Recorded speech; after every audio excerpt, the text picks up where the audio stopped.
Florida is different, but they're all making their own decisions right now. And right now, the states control it. That's the vote of the people. Like Ronald Reagan, I believe in the exceptions. I am a person that believes.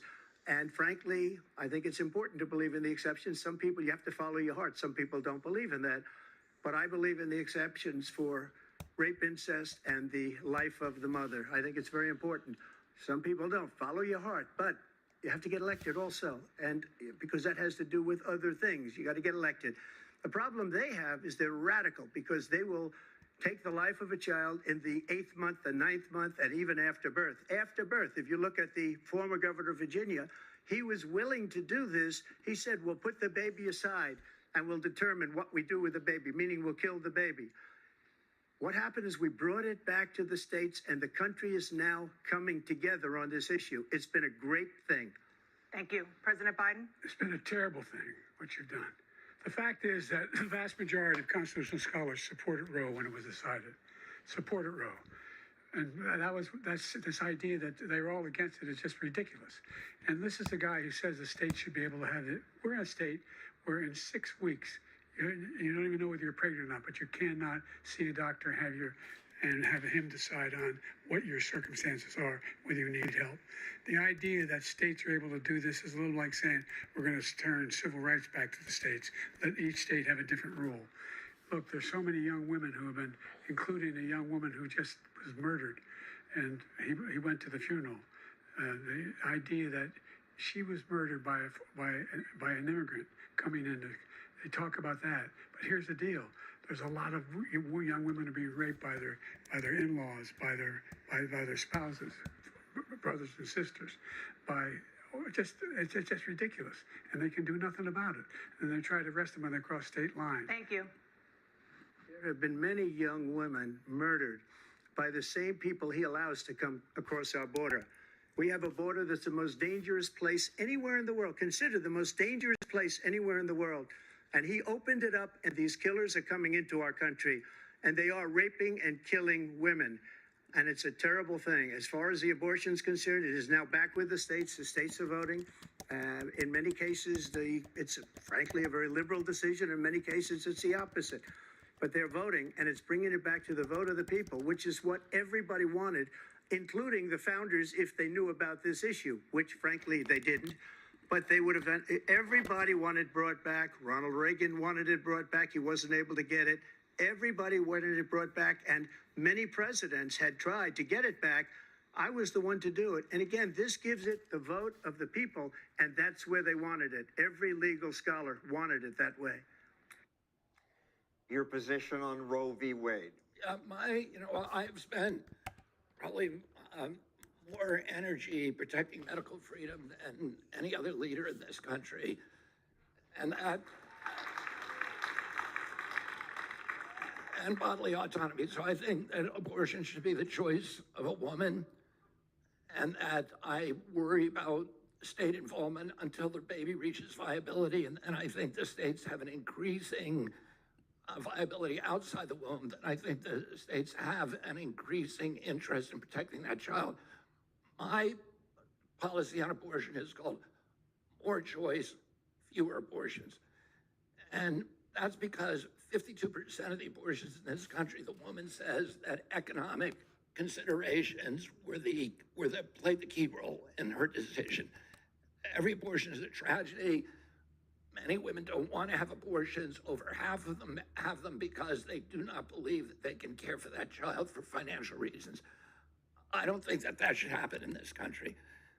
I have a child care program. As I talked to you before, every dollar that we spend on weapons provides about 2 jobs. Every $1 million that we spend on weapons provides 2 jobs, creates 2 jobs. Every $1 million that we spend on child care creates 22 jobs. It's good for our economy. It's good for choice. It's good for limiting abortions. And that's what I'll do as president.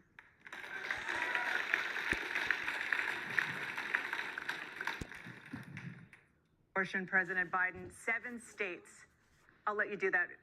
This is the same topic. 7 states have no legal restrictions on how far into a pregnancy a woman can obtain an abortion. Do you support any legal limits on how late a woman should be able to terminate a pregnancy? I supported Roe v. Wade, which had 3 trimesters. The first time is between the woman and the doctor. Second time is between the doctor and an extreme situation. The third time is between the doctor, between the woman and the state. The idea that the politicians, that the founders wanted the politicians to be the ones making decisions about women's health is ridiculous. That's the last. No politician should be making that decision. A doctor should be making those decisions. That's how it should be run. That's what you're going to do. And if I'm elected, I'm going to restore Roe v. Wade. So that means he can take the life of the baby in the 9th month and even after birth, because some states, Democrat run, take it after birth. Again, the former governor of Virginia, put the baby down, then we decide what to do with it. So he's willing to, as we say, rip the baby out of the womb in the 9th month and kill the baby. Nobody wants that to happen, Democrat or Republican. Nobody wants it to happen. That is simply not true. The Roe v. Wade does not provide for that. That's not the circumstance. Only if a woman's life is in danger, she's going to die. That's the only circumstance in which that can happen. But we are not for late-term abortion, period. Period, period. Under Roe v. Wade, you have late-term abortion. You can do whatever you want, depending on the state. You can do whatever you want. We don't think that's a good thing. We think it's a radical thing. We think the Democrats are the radicals, not the Republicans. For 51 years, that was the law. 51 years, constitutional scholarship said it was the right way to go. 51 years, and it was taken away because this guy put very conservative members on the Supreme Court. He takes credit for taking it away. What's he going to do? What's he going to do, in fact, if the MAGA Republicans, he gets elected, and the MAGA Republicans control the Congress, What up, Scro? and they pass a universal ban Dude, on I'm abortion, streaming it to period, YouTube. across the board. So- At 6 weeks or 7 You or 8 haven't or been 10 weeks, waiting. something very, I told very Melissa not to conservative. wait. Is he going to sign You that guys are bill? down there I'll waiting? veto it. Yes. He'll sign it. Okay, cool. No, it's fine. You can stay here. To give you wanna the be same respectful, question, like, we were Mr. Kennedy, talking- should there Are be you sure? any limit on a late-term abortion? Yeah, I believe it should be limited. Late term should be limited. Absolutely. That's what was permitted under Roe v. Wade. That's what every European country has the same law, and that law makes sense. If that baby is fully viable outside of the womb, the state has an absolute interest in protecting it.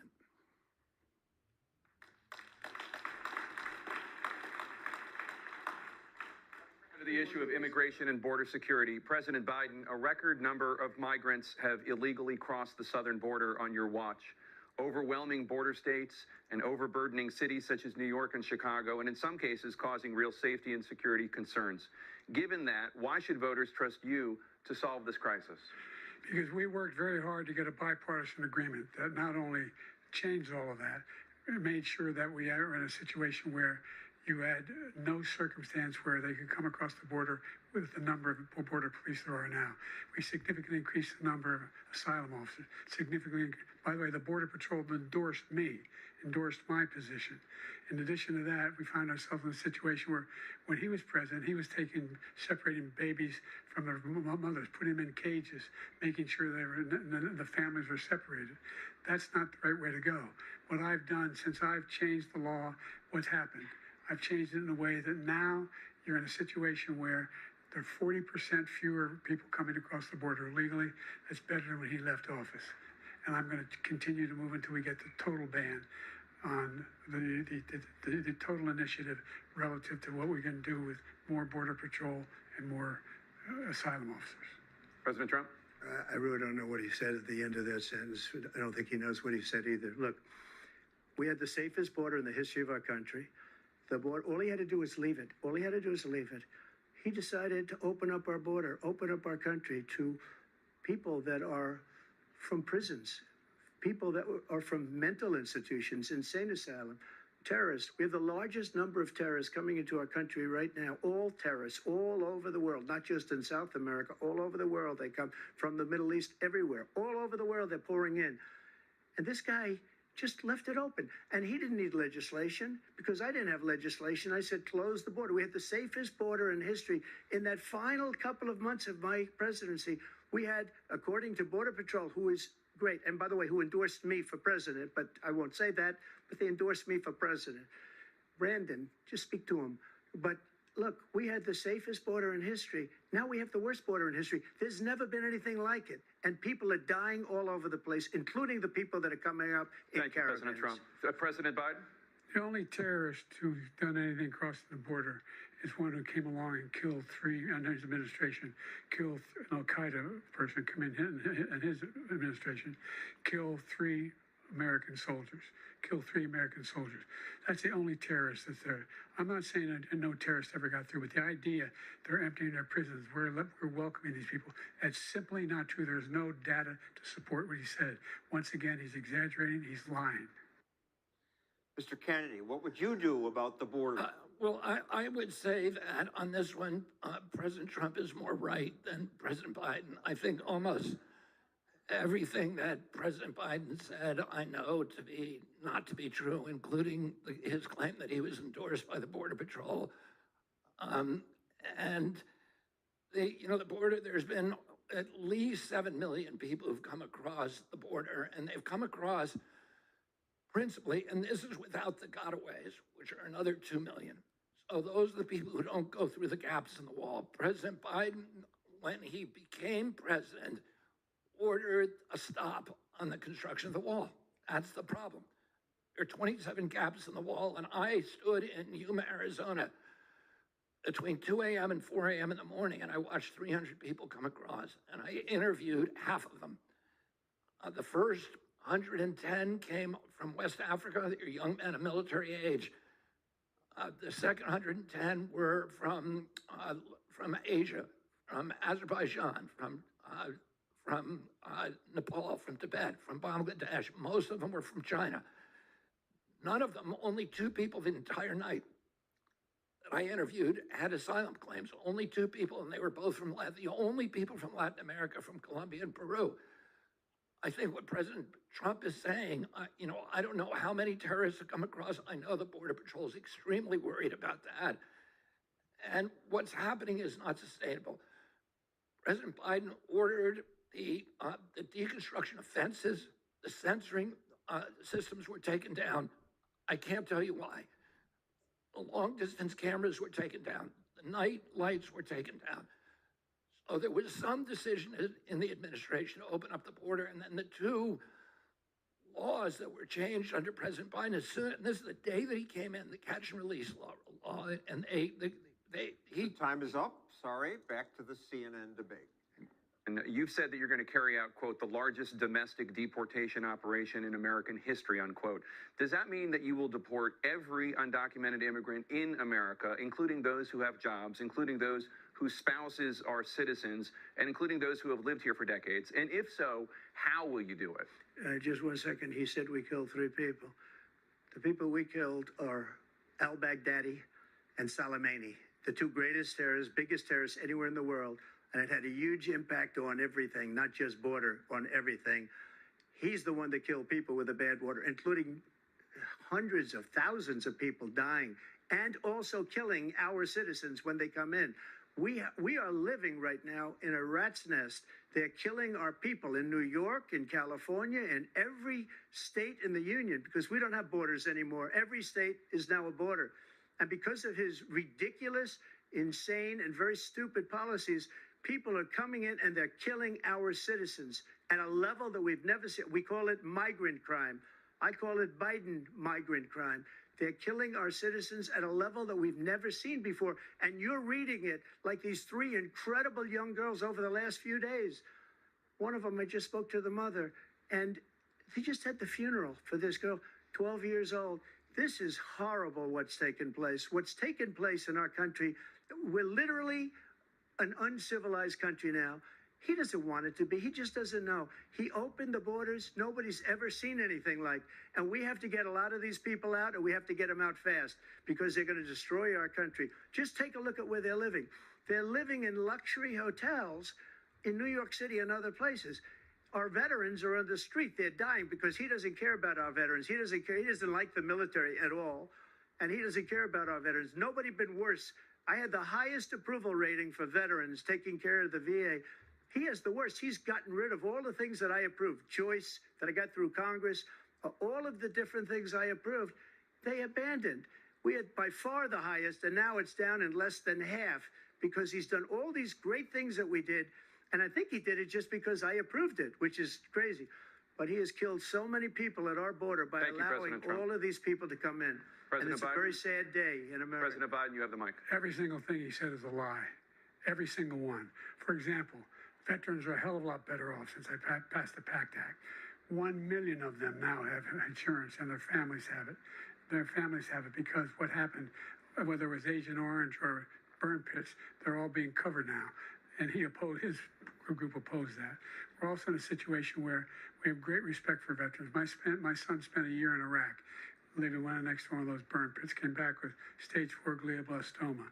I was recently in France for D-Day, and I spoke all about those heroes that died.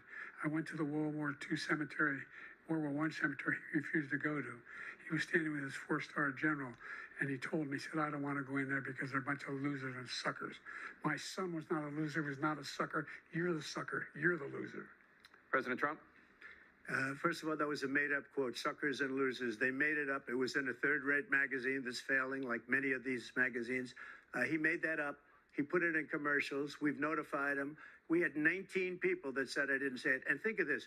Who would say I'm at a cemetery or I'm talking about our veterans? Because nobody's taken better care. I'm so glad this came up and he brought it up. There's nobody that's taken better care of our soldiers than I have. To think that I would, in front of generals and others, say suckers and losers. We have 19 people that said it was never said by me. It was made up by him, just like Russia was made up, just like the 51 intelligence agents are made up, just like the new thing with the 16 economists are talking. It's the same thing.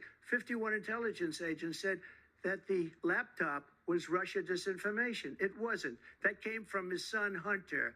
It wasn't Russia disinformation. He made up the suckers and losers, so he should apologize to me right now. 4-star general standing to your side who was on your staff who said you said it, period. That's number one. And number two, the idea that I have to apologize to you for anything along the line. We've done more for veterans than any president has in American history. And they now are in their family. The only sacred obligation we have as a country is to care for our veterans when they come home and their families and equip them when they go to war. That's what we're doing. That's what the VA is doing now. They're doing more for veterans than ever before in our history. Mr. Kennedy, the question which neither candidate answered was, there are millions of undocumented immigrants in the country now. What would you do? Well, I want to comment on their digressions because I think President Trump is right that there's a lot of bad people coming across. I think that's undisputed, and we're seeing rises in crime that are associated with the immigrants. But more importantly, there's just a sheer number of them, and I think a lot of the Democrats allowed this to happen out of a humanitarian impulse, out of the impulse of compassion. But when you're actually down there and talking to people, it's not a compassionate solution. The people that I talked to, many of them have been extorted, they've been exploited, they've been robbed, they've been raped. We have an immigration policy in this country that is now being run by the Sinaloa drug cartel. The Border Patrol takes, because they've been ordered not to do their job, they're, catch and release. They bring them to the Yuma airport, put them on a plane to any destination they want. This is true. It sounds like hyperbole, but it's not. And they pay their ticket. And then they get reimbursement from FEMA. It's insane. There's 110,000 immigrants now in New York, and President Trump's right. They're being put up in hotels. Many of them are on the street. They have a asylum court date 7 years in the future. They can't legally work, so they're taken advantage of by predatory employers. We're paying them $6 or $8 an hour, and those employers are bidding against union shops. We're getting paid $35 or $50 an hour, and the union shops are losing the bid. They are camped out in Randall's Island on the playing fields where the children are supposed to be playing for sports. Those fields were closed during COVID.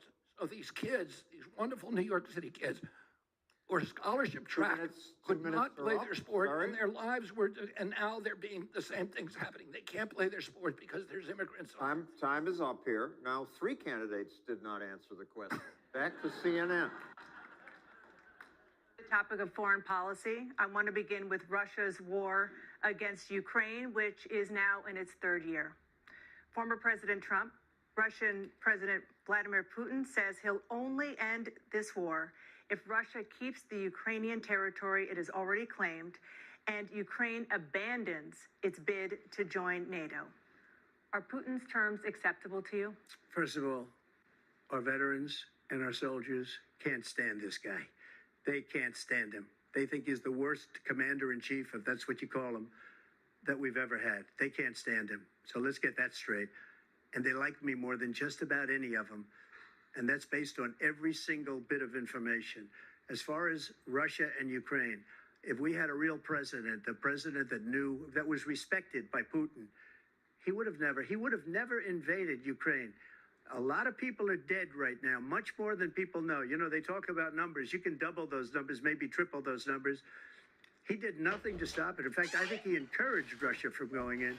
I'll tell you what happened. He was so bad with Afghanistan. It was such a horrible embarrassment, most embarrassing moment in the history of our country, that when Putin watched that and he saw the incompetence, that he should have fired those generals, like I fired the one that you mentioned.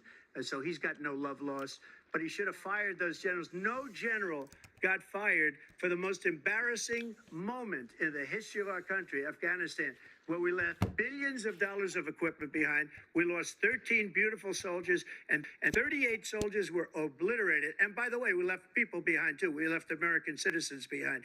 When Putin saw that, he said, you know what? I think we're going to go in and maybe take this was his dream. I talked to him about it, his dream. The difference is he never would have invaded Ukraine. Never. Just like Israel would have never been invaded in a million years by Hamas. You know why?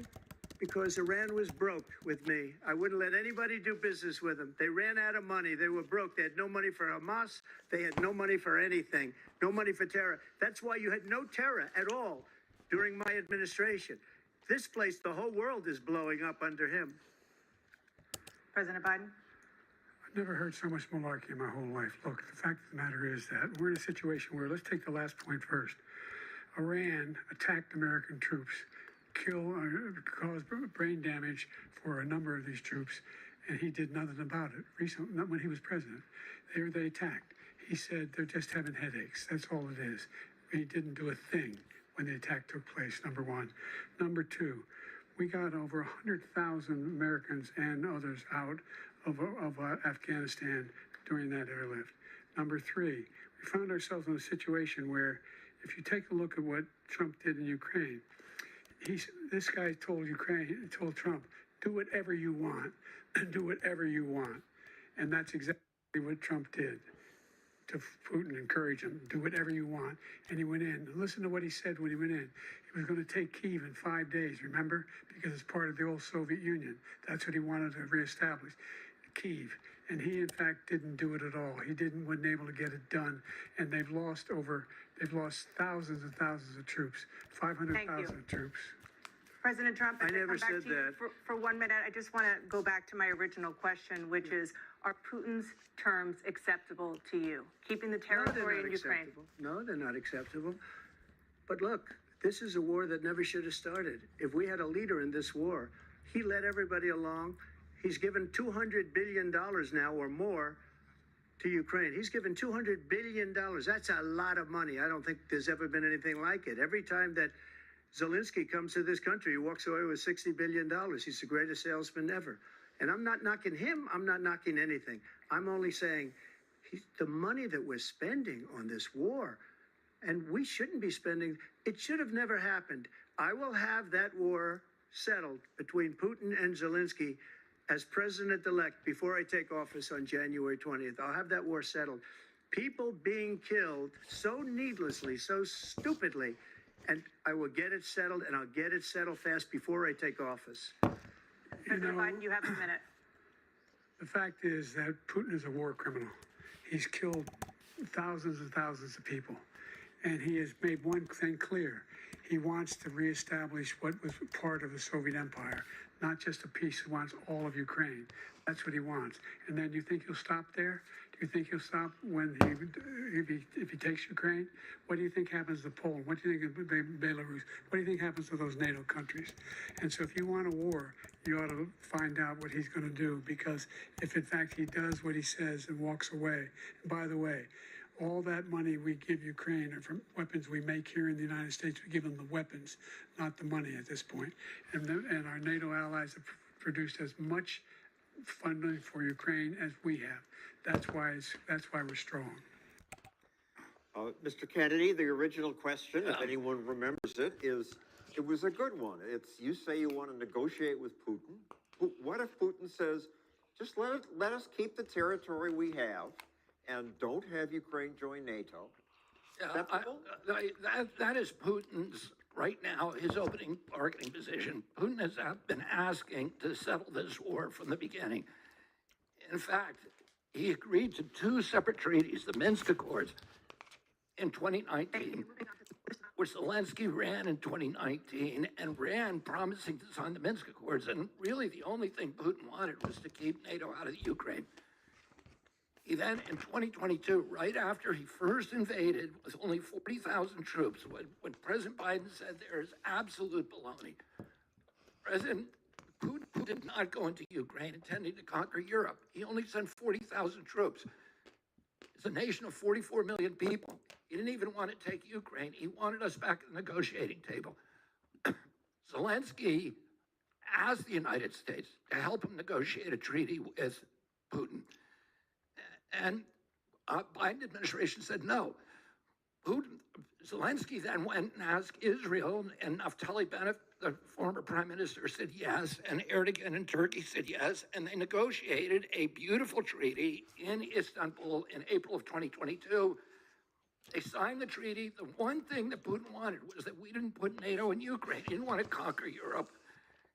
And they signed it. Putin was withdrawing his troops, leaving Donbass and Lugansk. And what happened? President Joe Biden sent Boris Johnson over to Kiev and forced Zelensky to tear up that agreement because they had another agenda, which is to weaken Russia. President Trump was part of it. President Trump gave the first $1.3 billion to Ukraine in 2017 of the first offensive weapons. He then sent Mike Pompeo over there in 2019 to say that we're going to put NATO there. Oh, and then he walked away from the intermediate range nuclear treaty with Russia unilaterally. We had a nuclear weapons treaty that we wouldn't put intermediate missiles in Ukraine or the other former Soviet satellite states. And President Trump walked away from it. So the two of them are equally culpable in the provocations that led to this war. And I'm not excusing Putin. Putin didn't need to go into Ukraine. And he should be held responsible too. We need to look at our responsibility, and it falls both on the backs of President Trump and President Biden.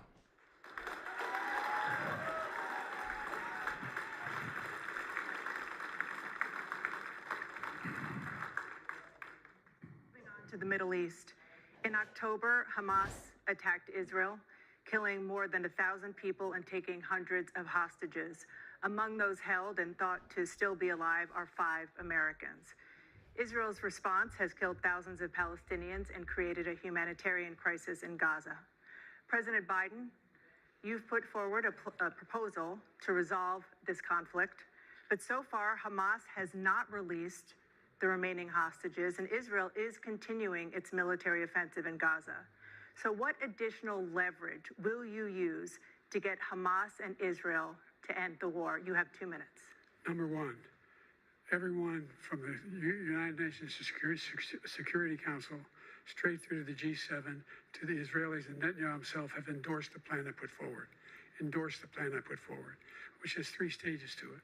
The first stage is trade the hostages for a ceasefire. Second phase is a ceasefire with additional conditions. The third phase is the end of the war. The only one who wants the war to continue is Hamas, number one. They're the only ones standing out. We're still pushing hard to get them to accept. In the meantime, what's happened in Israel, we're finding that the only thing I've denied Israel was 2,000-pound bombs. They don't work very well in populated areas. They kill a lot of innocent people. We're providing Israel with all the weapons they need and when they need them.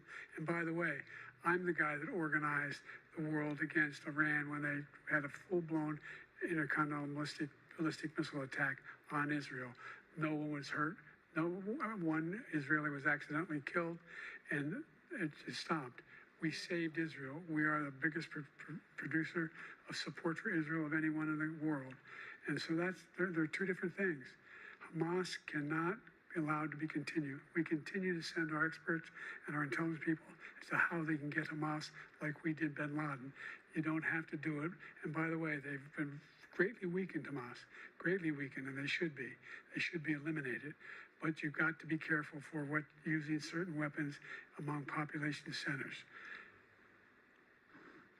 Just going back to Ukraine for 1 second. We have an ocean separating us. The European nations together have spent 100 billion, or maybe more than that, less than us.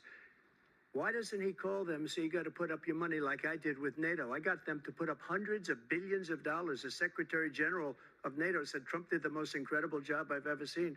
They wouldn't have any, they were going out of business. We were spending almost 100% of the money was paid by us. He didn't do that. He's getting you got to ask these people to put up the money. We're over $100 billion more spent, and it has a bigger impact on them because of location, because we have an ocean in between. You got to ask them. As far as Israel and Hamas, Israel's the one that wants to go. He said the only one that wants to keep going is Hamas. Actually, Israel is the one, and you should let him go and let him finish the job. He doesn't want to do it. He's become like a Palestinian, but they don't like him because he's a very bad Palestinian. He's a weak one. President Biden, you have a minute. I've never heard so much foolishness. This is a guy who wants to get out of NATO. You're going to stay in NATO? He's going to pull out of NATO. The idea that we have, our strength lies in our alliances as well. It may be a big ocean, but we're ever able to avoid a war in Europe, a major war in Europe? What happens if, in fact, you have Putin continue to go into NATO? We have an Article 5 agreement. Attack on one is attack on all. You want to start the nuclear war he keeps talking about, go ahead. Let Putin go in and control Ukraine and then move on to Poland and other places. You see what happens then. He has no idea what the hell he's talking about. And by the way, I got 50 other nations around the world to support Ukraine, including Japan and South Korea, because they understand that this kind of dislocation has a serious threat to the whole world peace. No major war in Europe has ever been able to be contained just to Europe. Again, Mr. Kennedy, you may have forgotten the original question, which was, as president, what leverage would you use to get Hamas and Israel to end the war? Well, I would have used more diplomacy from the beginning. I think we have to recognize a couple of things. One is we're a nation of compassion. All of us are heartbroken by seeing the bloodshed that's happening in Gaza. All of us are affected and horrified by the injuries to the civilians in Gaza and the damage to the innocents in Gaza.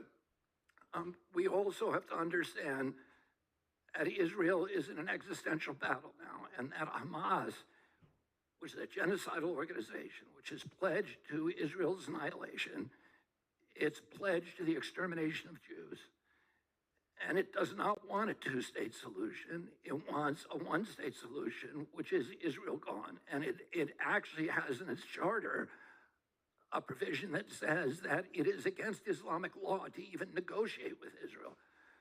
Oh, Israel's in a five-front war with Hamas, which is a proxy of Iran, with the Shia militias in Iraq and Syria, with Hezbollah, these are all proxies of Iran, in Lebanon, and with the Houthis in Yemen. And it's being attacked on two fronts right now. It is at full war with Hezbollah. And we have to let Israel disarm Hamas. We have to support them. Israel's our oldest ally. It is the only democracy in the Mideast. If you can imagine what a world would be like without Israel, for the first time in 80 years, people are entertaining that possibility. And in 5 or 10 years, Israel may not exist because they're no longer dealing with weakened forces that they were in the 2000s and 1967 and 1956, etc. Hezbollah is the most proficient guerrilla army in the world and probably in history. Iran is now a superpower in the Mideast and has the capacity to maintain a war. So we need and to wipe out Israel. Look, dude, I We gotta need go to work. support Israel, you got but it? we need to use diplomacy, and the people in the White House are not capable of doing that. And I'm the We only need to one bring who's in like providing. President Xi, we need to bring in I President can't find it Putin. because we're so fucking. We even Look, the need real to debate be with Robert negotiating F. with Kennedy. Iran. That's really fucking cool. And the man. neocons Let's in the talk White about House it. see this We'll do as that us outside. as a Thank you. bipolar world where the United States I'm trying to is figure out dominating what- the world I'm trying to and figure won't out what negotiate with last word is. anybody. I wanna put it And really that close is the to it. problem that Oh, caused man. this. Yeah, it's good. Do you think it's CNN. Support the creation of an independent Palestinian state in order to achieve peace in the region. I'd have to see, but before we do that, the problem we have is that we spend all the money. So they kill us on trade. I made great trade deals with the European nations because if you add them up, they're about the same size economically. Their economy is about the same size as the United States.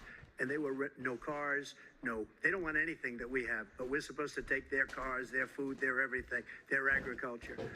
I changed that. But the big thing I changed is they don't want to pay. And the only reason that he can play games with NATO is because I got them to put up hundreds of billions of dollars. I said, and he's right about this, I said, no, I'm not going to support NATO if you don't pay. They asked me that question, would you guard us against Russia at a very secret meeting of the 28 states at that time, nations at that time. And they said, no, if you don't pay, I won't do that. And you know what happened? Billions and billions of dollars came flowing in the next day and the next months. But now we're in the same position. We're paying everybody's Thank you. bills. The question was actually, would you support an independent Palestinian state? I'd like to answer the NATO question. I think that You've got 2 minutes for what you do with it. NATO, when NATO was created, it was a bulwark against Soviet expansion. President Eisenhower said in 1959, if we do our job with NATO, it will be gone in 10 years. And NATO has now become an instrument for the neocon ideology, which is the ideology that is bankrupting our country. It's bankrupt. We have a huge military budget. We have double the military budget that we had in real dollars than at the height of the Cold War. That money is not being used for self-defense. That money is being used for world domination and to make America the policeman of the world. NATO is the instrument of that. I'm not going to abolish NATO. I'm going to change the function of NATO so that it becomes an instrument of peace and not an instrument of U.S. global domination abroad.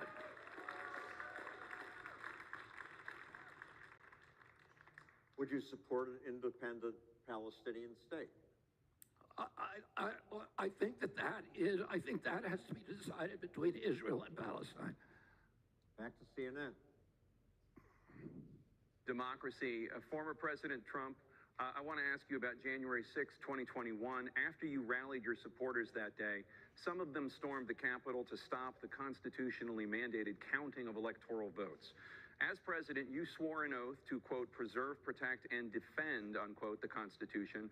What do you say to voters who believe that you violated that oath through your actions and inaction on January 6th and worry that you'll do it again? Well, I don't think too many believe that. And let me tell you about January 6th. On January 6th, we had a great border. Nobody coming through, very few. On January 6th, we were energy independent. On January 6th, we had the lowest taxes ever. We had the lowest regulations ever. On January 6th, we were respected all over the world. All over the world, we were respected. And then he comes in, and we're now laughed at. We're like a bunch of stupid people. What happened to the United States' reputation under this man's leadership is horrible, including weaponization, which I'm sure at some point you'll be talking about, where he goes after his political opponent because he can't beat him fair and square. You have 80 seconds left. My question was, what do you say to those voters who believe that you violated your constitutional oath through your actions and inaction on January 6, 2021, and worry that you'll do it again? Well, I didn't say that to anybody. I said peacefully and patriotically. And Nancy Pelosi, if you just watched the news from 2 days ago, on tape to her daughter, who's a documentary filmmaker, they say, but she's saying, oh no, it's my responsibility. I was responsible for this. Because I offered her 10,000 soldiers or National Guard, and she turned them down. And the mayor of, in writing, by the way, the mayor, in writing, turned it down, the mayor of D.C. They turned it down. I offered 10,000 because I could see, I had virtually nothing to do. They asked me to go make a speech. I could see what was happening. Everybody was saying they're going to be there on January 6th. They're going to be there. And I said, you know what? There's a lot of people coming. You could feel it. You could feel it too, and you could feel it. And I said, they ought to have some National Guard or whatever. And I offered it to her. And she now admits that she turned it down. And it was the same day she was, I don't know, she can't be very happy with her daughter because it made her into a liar. She said, I take full responsibility for January 6th. President Biden? Look, he encouraged those folks to go up to Capitol Hill, number one. I sat in the dining room off the Oval Office. He sat there for 3 hours watching, begging, being begged by his vice president and a number of his colleagues on the Republican side as well to do something, to call for a stop, to end it. Instead, they talked about these people being patriots and great patrons of America. In fact, he says he'll now forgive them for what they've done. They've been convicted. He says he wants to commute their sentences and say that no. But he went to every single court in the nation. I don't know how many cases, scores of cases, including the Supreme Court, and they said, no, this guy is responsible for doing what was done. He did do a damn thing, and these people should be in jail, and they should be the ones who are being held accountable. And he wants to let them all out, and now he says if he loses again, such a whiner that he is, that there could be a bloodbath. Thank you, President Biden. President Trump? What they've done to some people that are so innocent, you ought to be ashamed of yourself. What you have done, how you've destroyed the lives of so many people. When they ripped down Portland, when they ripped down many other cities, you go to Minnesota, Minneapolis, what they've done there with the fires all over the city. If I didn't bring in the National Guard, that city would have been destroyed. When you look at all of they took over big chunks of Seattle. I was all set to bring in the National Guard. They heard that, they saw them coming, and they left immediately. What he said about this whole subject is so off. Peacefully patriotic. One other thing, the Unselect Committee, which is basically two horrible Republicans that are all gone now out of office, and Democrats, all Democrats, they destroyed and deleted all of the information they found because they found out we were right. We were right. And they deleted and destroyed all of the information. They should go to jail for that. If a Republican did that, they'd go to jail. Thank you, President Trump. President Biden, I want to give you a minute. The only person on this stage is a convicted felon is the man I'm looking at right now. And the fact of the matter is, what he's telling you is simply not true. The fact is that there was no effort on his part to stop what was going on up in Capitol Hill. And all those people, every one of those who were convicted, deserves to be convicted. The idea that they didn't kill somebody, just went in and broke down doors, broke the windows, occupied offices, turned over desks, turned them over statues. The idea that those people are patriots? Come on. When I asked him the first two debates we had, first time around, I said, will you denounce the Proud Boys? He said, no, I'll tell them to stand by. The idea he's refusing to, will you denounce these guys? Will you denounce the people we're talking about now? Will you denounce the people who attacked that Capitol? What are you going to do? Okay, well, January 6th obviously doesn't apply to you, but when would you bring in the National Guard? Well, let me comment on what they were saying. I don't know if President Trump obstructed the orderly transition of power, which is one of the keystones of American democracy, and if he did, and he should be punished for it. He should be held accountable.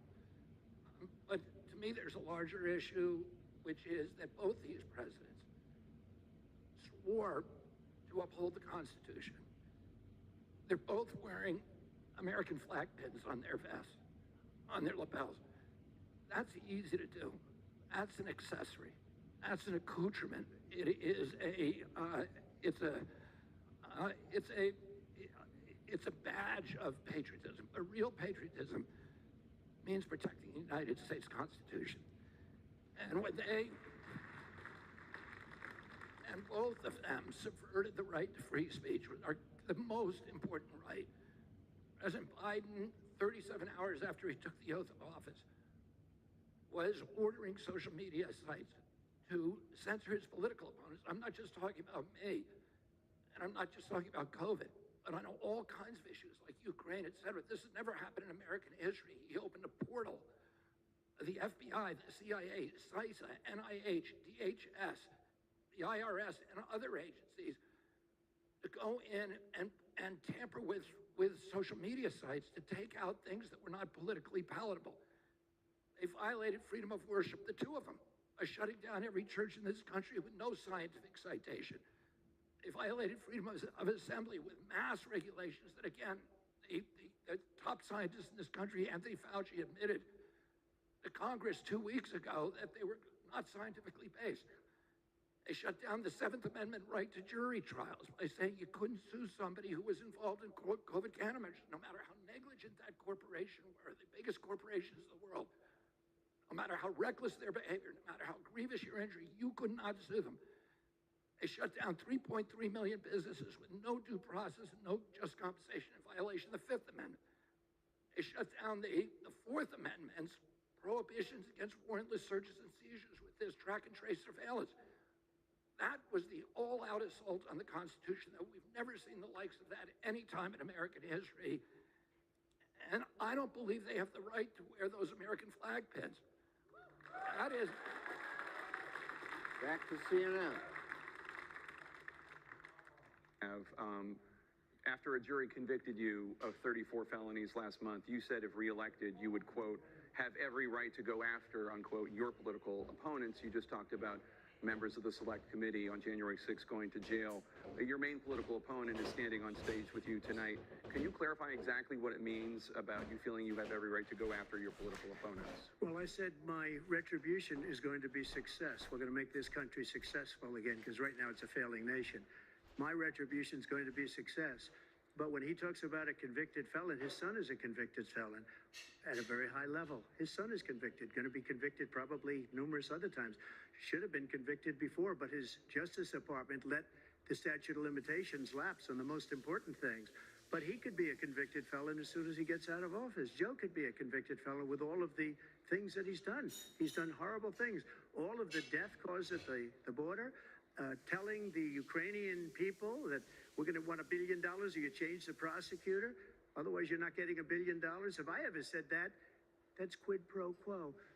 That we're not going to do anything. We're not going to give you $1 billion unless you change your prosecutor, having to do with the son. This man is a criminal. This man, you're lucky. You're lucky. I did nothing wrong. We'd have a system that was rigged and disgusting. I did nothing wrong. Thank you, President Trump. President Biden, you have said, I'm coming right to you, sir. You want to respond? Go ahead. I'll give you a minute to respond. The idea that I did anything wrong relative to what you're talking about is outrageous. It's simply a lie, number one. Number two, the idea that you have a right to seek retribution against any American just because you're president is wrong. It's simply wrong. No president's ever spoken like that before. No president in our history has spoken like that before. Number three, the crimes that you are still charged with, and think of all the civil penalties you have. How many billions of dollars do you owe in civil penalties for molesting a woman in public, for doing a whole range of things, of having sex with a porn star on the night while your wife was pregnant? I mean, what are you talking about? You have the morals of an alley cat. Give your minute, sir. I didn't have sex with a porn star, number one. Number two, that was a case that was started and moved. They moved a high-ranking official at DOJ into the Manhattan DA's office to start that case. That case is going to be appealed and won. We had a very terrible judge, a horrible judge, Democrat. The prosecutor were all high-ranking Democrats, appointed people, and both the civil and the criminal. He basically went after his political opponent because he thought it was going to damage me. But when the public found out about these cases, because they understand it better than he does, he has no idea what these cases are. But when they found out about these cases, you know what they did? My poll numbers went up, way up. You know that because you're reporting it. And we took in more money in the last 2 weeks than we've ever taken in the history of any campaign. I don't think any campaign has ever taken. Hundreds of millions of dollars came pouring in because the public knows it's a scam and it's a guy that's after his political opponent because he can't win fair and square. Thank you, President. Again, the question doesn't really apply to you, but what do you think about the lawsuits against Donald Trump? Well, here's what I say. President Biden made the point that it's wrong for a federal official to use his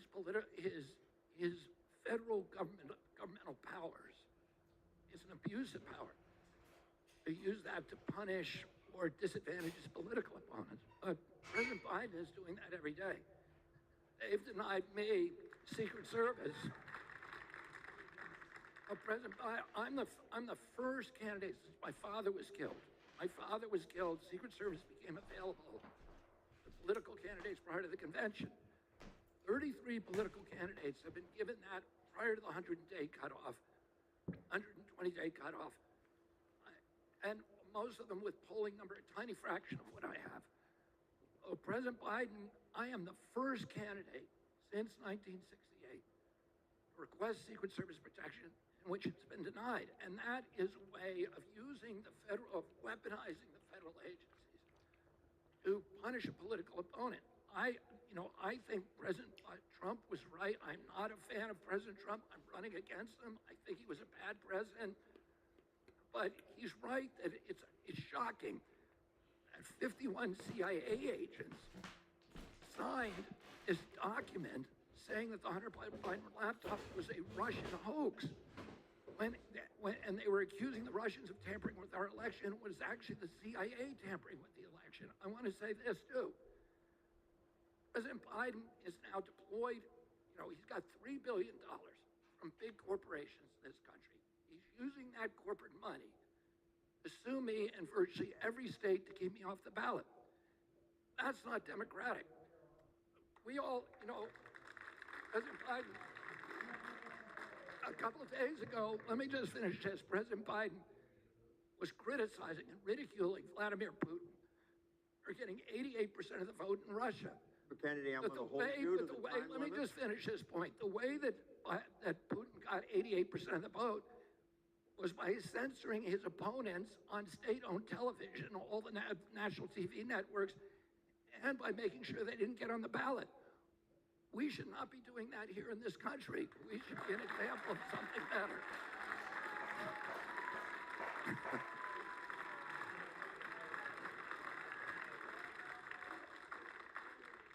I should also add something we are doing that I don't think we should be doing. We said the rules would be the same for you as for them.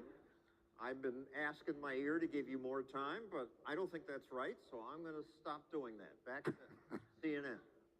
President Biden, you have said, quote, Donald Trump and his MAGA Republicans are determined to destroy American democracy.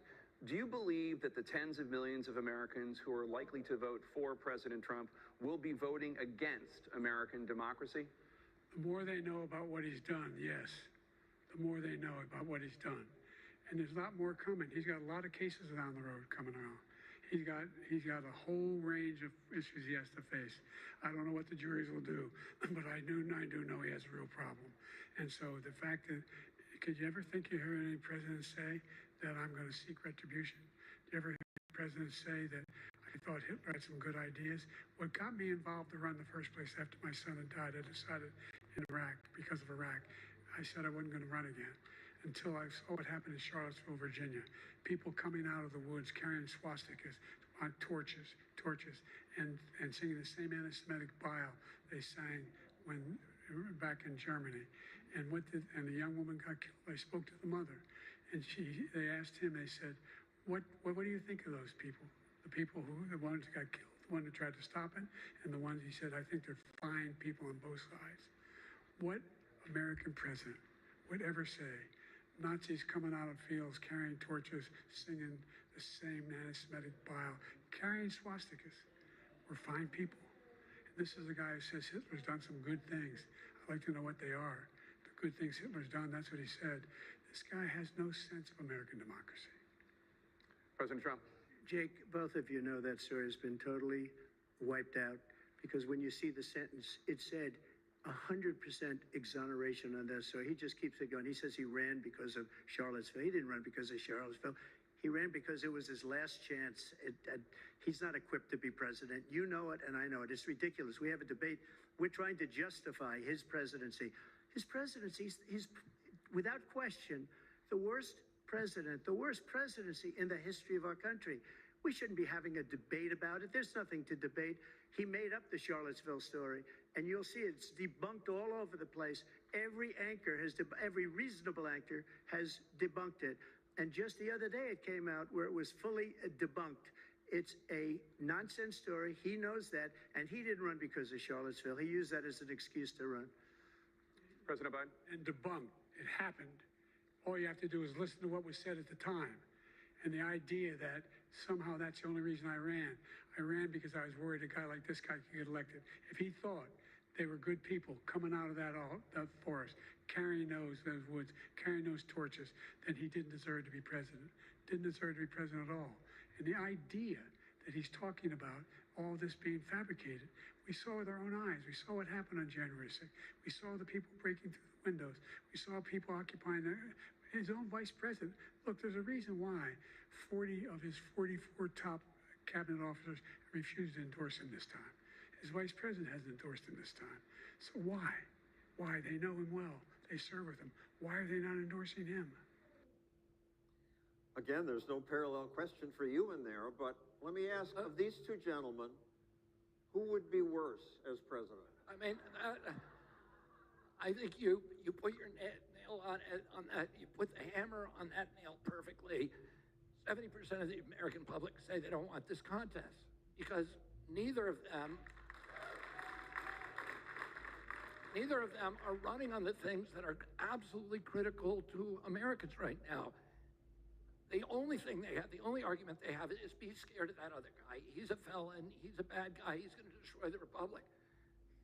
They're running on fear. If Americans want to vote out of fear, they're going to vote for these guys. If they want to vote out of hope, they're going to vote out of me because I want to talk. I want to talk about the fact that 71% of the people in this country are making less than the cost of basic human needs. I want to talk about the fact that under their administrations, the top 1% of Americans now own more than the 60% that represent the American middle class. Our country has utterly changed because of them. I run into elderly people who are cutting their prescription pills in two to make it through the week. Mothers who are downgrading their purchases at the grocery store to make it out of the checkout line. A couple in New Hampshire who told me they're in their bedroom or in their living room with a crying baby, arguing with each other about whether that baby is $50 sick or $100 sick or $500 sick before they bring it to a hospital. These are kids who come up to me every day and say that one day a week, they have to choose between buying gasoline and buying lunch. These are choices you're not supposed to have to make in this country. And it's them, these two, who are not telling the American people how they're going to get our kids into homes. And that's what I want to talk about. Back to CNN.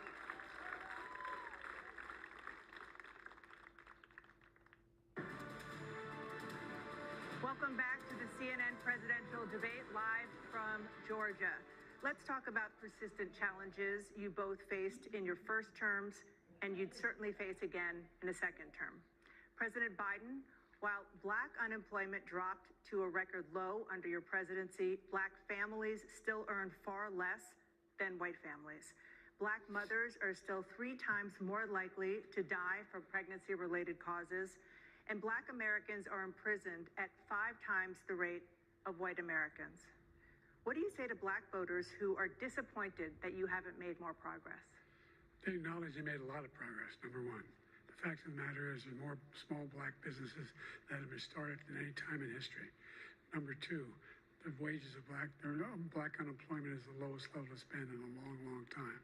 Number three, we're trying to provide housing for black Americans and dealing with the segregation that exists among these corporations that collude to keep people out of their houses. And in addition to that, we find that the impact on the choice that black families have to make relative to childcare is incredibly difficult. When we did the first major piece of legislation in the past, I was able to reduce black childcare costs. I cut them in half. We got to make sure we provide for childcare costs. We got to make sure because when you provide those childcare protections, you increase economic growth because more people can be in the job market. So there's more to be done, considerably more to be done. But we've done a great deal so far, and I'm not letting up, and they know it. You have 49 seconds left. What do you say to black voters who are disappointed with the progress so far? I say I don't blame them for being disappointed. Inflation is still hurting them badly. For example, I provided for the idea that any black family, first-time home buyer should get a $10,000 tax credit to be able to buy their first home so they can get started. I made sure that we're in a situation where all those black families and those black individuals who had to take out student loans that were ballooning, that if they were engaged in nursing, anything having to do with volunteerism, if they paid their bills for 10 years on their student debt, all the rest is forgiven after 10 years. Millions have benefited from that. And we're going to do a whole lot more for black families. Thank you, President Trump. And he caused the inflation. He's blaming inflation, and he's right, it's been very bad. He caused the inflation, and it's killing black families and Hispanic families and just about everybody. It's killing people. They can't buy groceries anymore. They can't. You look at the cost of food where it's doubled and tripled and quadrupled. They can't live. They're not living anymore. He caused this inflation. I gave him a country with essentially no inflation. It was perfect. It was so good. All he had to do is leave it alone. He destroyed it with his Green New Scam and all this money that's being thrown out the window. He caused inflation.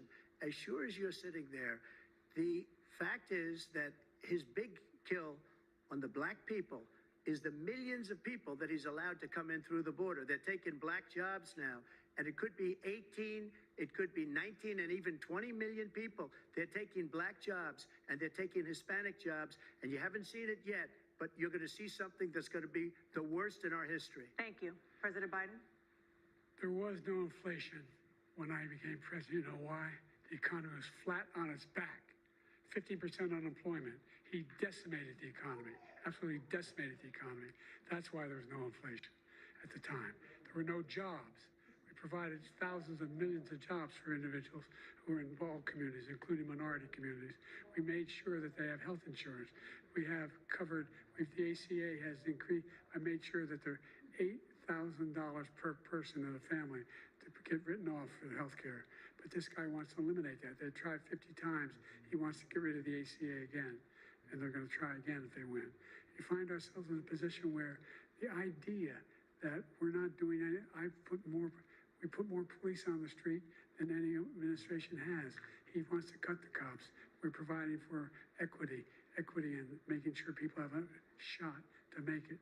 There's a lot going on, but in inflation, he caused it by his tremendous malfeasance in the way he handled the pandemic. So trying to pass on a similar question, I don't know why they single out black people, but it's certainly true that some minorities in America do not do as well as us white people. And should government do something about that? And I agree with the assessment that inflation is disproportionately hurting black people because they're wage earners. They've got disproportionately fixed income. The border is disproportionately hurting black and Hispanic workers. I hear that every single day. I spent 10 years working with Cesar Chavez during the last part of his life. He had two issues. One was pesticides, the disproportionate impact of pesticides on Hispanics. The other issue was the border, because he understood all of these illegal immigrants coming across the border were hurting the capacity of his workers. American workers to get good jobs and wages. The issue that they didn't talk about, two issues. One is education.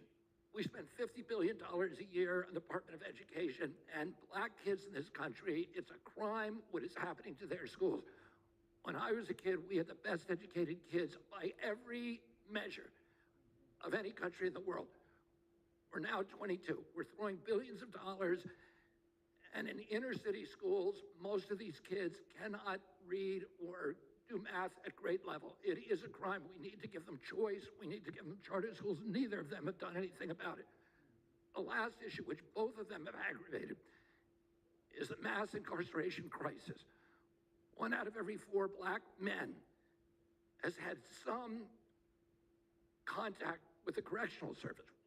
And 60% of the blacks in American jails are there for nonviolent drug offenses. Why? Because President Biden passed the Drug Act in 1986 that he wrote that gave 100 times the penalty for crack cocaine as powder cocaine. It was designed to put blacks in jail. Then he passed in 1994 omnibus crime bill with the super predatory provisions, the mandatory sentencing, the 3 strikes you're out. Those 2 bills doubled the amounts of blacks in American prison. The amounts of blacks in American prison were steady from the Civil War till then. Back to CNN. Persistent challenge is the climate crisis. 2023 was the hottest year in recorded history, and communities across the country are confronting the devastating effects of extreme heat, intensifying wildfires, stronger hurricanes, and rising sea levels. Former President Trump, you've vowed to end your opponent's climate initiatives, but will you take any action as president to slow the climate crisis? Well, let me just go back to what he said about the police, how close the police are to him. Almost every police group in the nation from every state is supporting Donald J. Trump. Almost every police group. And what he's done to the black population is horrible, including the fact that for 10 years he called them super predators. We can't, in the 1990s, we can't forget that. Super predators was his name, and he called it to them for 10, and they've taken great offense at it, and now they see it happening. But when they see what I did for criminal justice reform and for the historically black colleges and universities, where I funded them and got them all funded, and the opportunity zones with Tim, as you know, Tim Scott was incredible. He did a great job. Great senator from South Carolina. He came to me with the idea, and it was a great idea. It's one of the most successful economic development acts ever in the country, opportunity zones. And the biggest beneficiary are blacks. And that's why we have the best numbers with them in maybe ever. They're saying ever. I read this morning where ever, the best numbers. He's lost much of the black population because he's done a horrible job for black people. He's also done a horrible job for Hispanics. But wait till you see these millions of people pouring into our country, and they're going to take the jobs, and it's already started, and you haven't seen anything yet. It's a disaster. You've 38 seconds left. President Trump, will you take any action as president to slow the climate crisis? So I want absolutely immaculate clean water, and I want absolutely clean air, and we had it. We had H2O. We had the best numbers ever, and we were using all forms of energy, all forms, everything. And yet, during my 4 years, I had the best environmental numbers ever. And my top environmental people gave me that statistic just before I walked on the stage, actually. I don't know where the hell he's been. The idea that anything he said is true. I passed the most extensive climate change legislation in history. We find ourselves, and by the way, black colleges, I came up with $15 billion for HBCUs, historic black universities and colleges, because they don't have the kind of contributors that they have to build these laboratories and the like. Any black student is capable in college of doing what any white student can do. They just have the money, but now they'll be able to get those jobs in high tech. We're in a situation where the idea that he is claiming to have done something that had the cleanest water, he hadn't done a damn thing for the environment. He pulled out of the Paris Peace Accord, Climate Accord. I immediately joined it because if we reach 1.5 degrees Celsius at any one point, there's no way back. The only existential threat to humanity is climate change, and he didn't do a damn thing about it. He wants to undo all that I've done. The Paris Accord was going to cost us $1 trillion, and China nothing, and Russia nothing, and India nothing. It was a ripoff of the United States. And I ended it because I didn't want to waste that money because they treat us horribly. We were the only ones. It was costing us money. Nobody else was paying into it. And it was a disaster. But everything that he said just now, I'll give you an example. I heard him say before insulin. I'm the one that got the insulin down for the seniors. I took care of the seniors. What he's doing is destroying all of our medical programs because the migrants coming in, they want everybody. And look, I have the biggest heart on the stage. I guarantee you that. And I want to take care of people.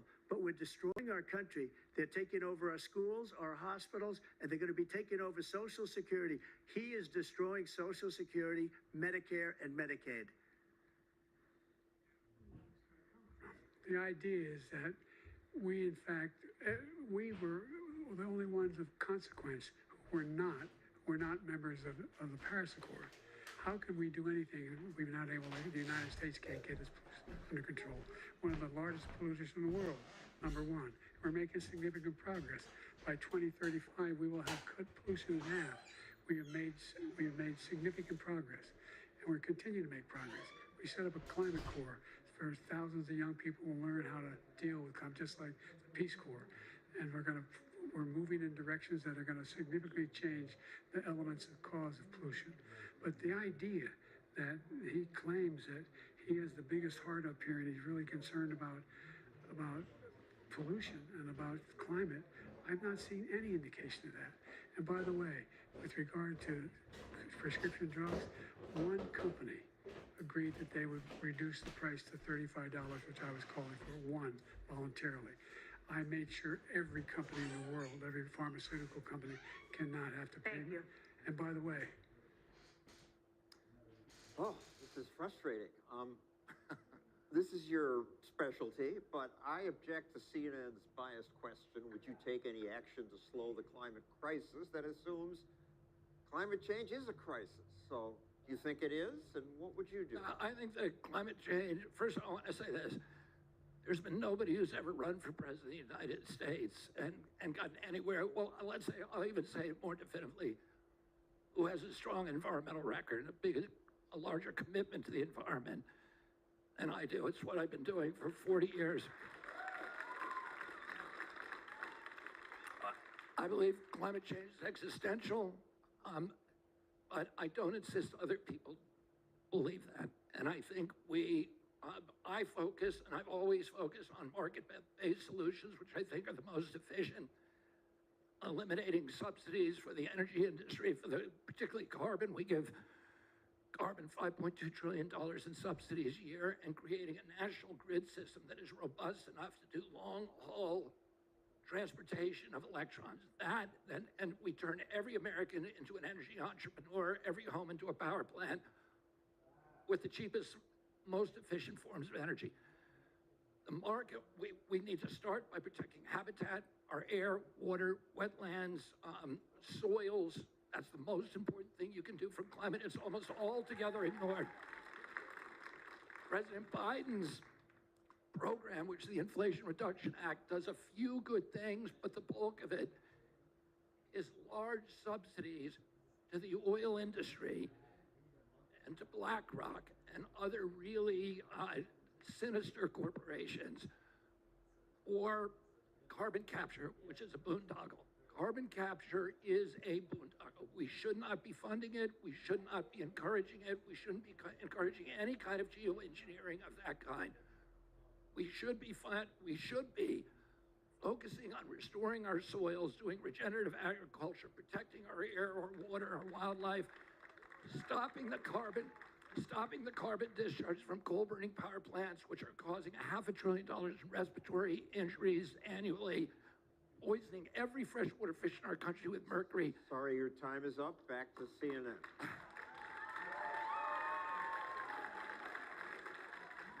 Just to make ends meet, for many older Americans, Social Security provides a critical lifeline.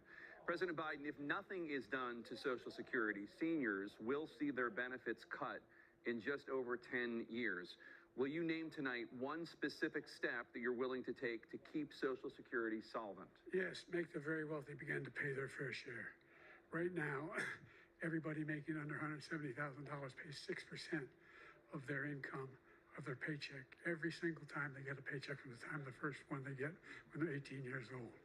The idea that they're gonna, I'm proposing that everybody, they pay, the millionaires pay 1%. So no one after, I would not raise the cost of Social Security for anybody under $400,000. After that, I began to make the wealthy begin to pay their fair share by increasing from 1% beyond to be able to guarantee the program for life. So you still have 82 seconds left. Are there any other measures that you think that would be able to help keep Social Security solvent, or is that one enough? Well, no, that one enough will keep it solvent, but the biggest thing I'll do if we defeat this man, because he wants to get rid of Social Security. He thinks there's plenty to cut in Social Security. He's wanting to cut Social Security and Medicare, both times. And and if you look at the program put forward by the House Republican caucus that I believe supports, is in fact want to cut it as well. The idea that we don't need to protect our seniors is ridiculous. And by the way, the American public has greater health care coverage today than ever before. And on the ACA, as I said, you're in a circumstance where 400,000 people, 40 million people would not have insurance because they have a pre-existing condition. Only thing that allows them to have that insurance is the fact that they, in fact, are part of the ACA. And by the way, the other thing is, we're in a situation where I talk about education for Black communities. I've raised the amount of money for Pell Grants by another $8,000. So anybody making under $70,000 a year is going to be able to get $15,000 toward their tuition. He just doesn't know what he's talking about. Thank you, President Biden. President Trump. So I've dealt with politicians all my life. I've been on this side of the equation for the last 8 years. I've never seen anybody lie like this guy. He lies. I've never seen it. He could look you in the face. About so many other things too. And we mentioned the laptop. We mentioned Russia, Ukraine. If everything he does is a lie, it's misinformation and disinformation. The losers and suckers story that he made up is a total lie on the military. It's a disgrace. But Social Security, he's destroying it, because millions of people are pouring into our country, and they're putting them onto Social Security. They're putting them onto Medicare, Medicaid.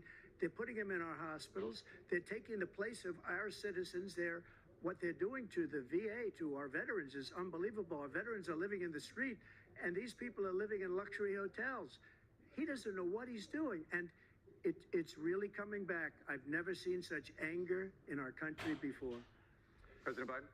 The idea that veterans are not being taken care of, I told you before. And by the way, when I said suckers and losers, he acknowledged after that he fired that general.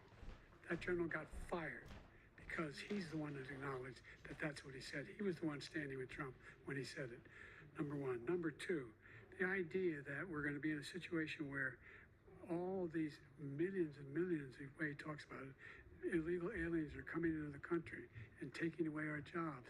There's a reason why we have the fastest growing economy in the world. The reason why we have the most successful economy in the world. We're doing better than any other nation in the world. And by the way, those 15 Nobel laureates he talked about being phony, those 15 Nobel laureates, economists, they all said that if Trump is reelected, we're likely to have a recession, and inflation is going to increasingly go up. And by the way, worst president in history, 159 presidential scholars voted him the worst president in the history of the United States of America. Again, a very important question, Dodge. Social Security is going bankrupt. Taxing the rich more won't solve it. What would you cut? Or what would you do? Well, I agree with you. And Social Security is not an entitlement. Social Security is a contract. Workers put 6% of their income into a fund, and they're told that at 65 they're going to get money back. It's not an entitlement. It is contractual, and the United States would be outrageous if the United States government did not live up to its full faith and credit of paying back those obligations, even if it has to reach outside of the Social Security system to get it. And what we need to be doing is winding down our military commitments. We need to unravel the war machine. We need to solve our chronic disease epidemic, which is the biggest cause, 4.3 trillion. And we can do those things very quickly. I'm going to cut the military budget in half during my first 4 years. I'm going to use AI and blockchain to eliminate waste in government to save more money. And I'm going to get rid of the chronic disease epidemic. And ultimately, that's going to save us a lot of money. And this has to be a priority for us. I also want to say this, that I was astonished by President Biden's claim that we have the best economy in the world. We have, I see kids every day. None of this generation is going to get into a home. And that's going to destroy the American middle class. The American middle class, the greatest economic engine in the history of mankind. I was a kid, our country owned half the wealth on the face of the earth. And it was largely because, one, we had an industrial base after World War II, but most importantly, we got every American into a home. And because they were in a home, they had equity, they could borrow money, they could bet it on a business. Back to CNN. And that's what's going to drive our economy.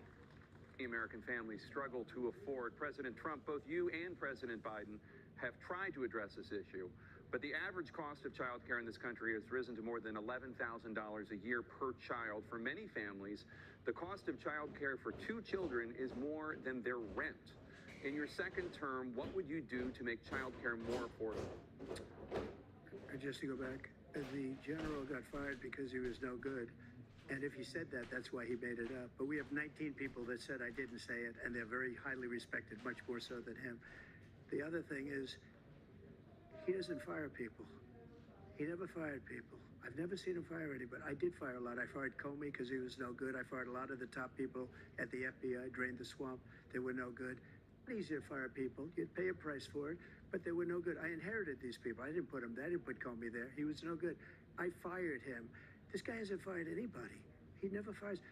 He should have fired every military man that was involved with that the Afghanistan horror show, the most embarrassing moment in the history of our country. He didn't fire. Did you fire anybody? Did you fire anybody that's on the border, that's allowed us to have the worst border in the history of the world? Did anybody get fired for allowing 18 million people, many from prisons, many from mental institutions? Did you fire anybody that allowed our country to be destroyed? Joe, our country is being destroyed as you and I sit up here and waste a lot of time on this debate. This shouldn't be a debate. He is the worst president. He just said about me because I said it. But look, he's the worst president in the history of our country. He's destroyed our country.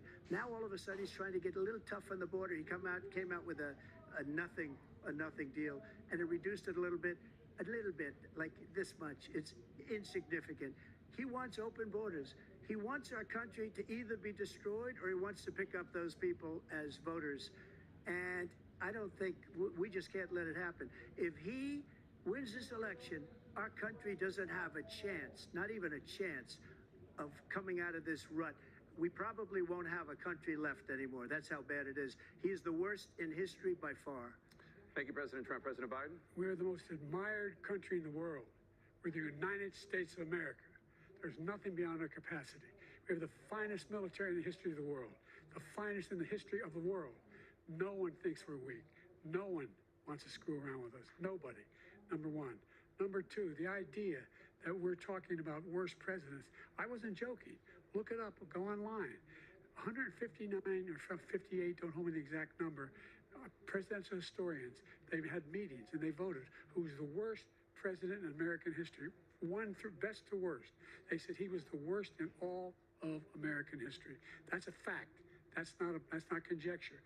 He can argue they're wrong, but that's what they voted. The idea that he is doing anything to deal with child care, he did for virtually nothing to child care. We should significantly increase the child care tax credit.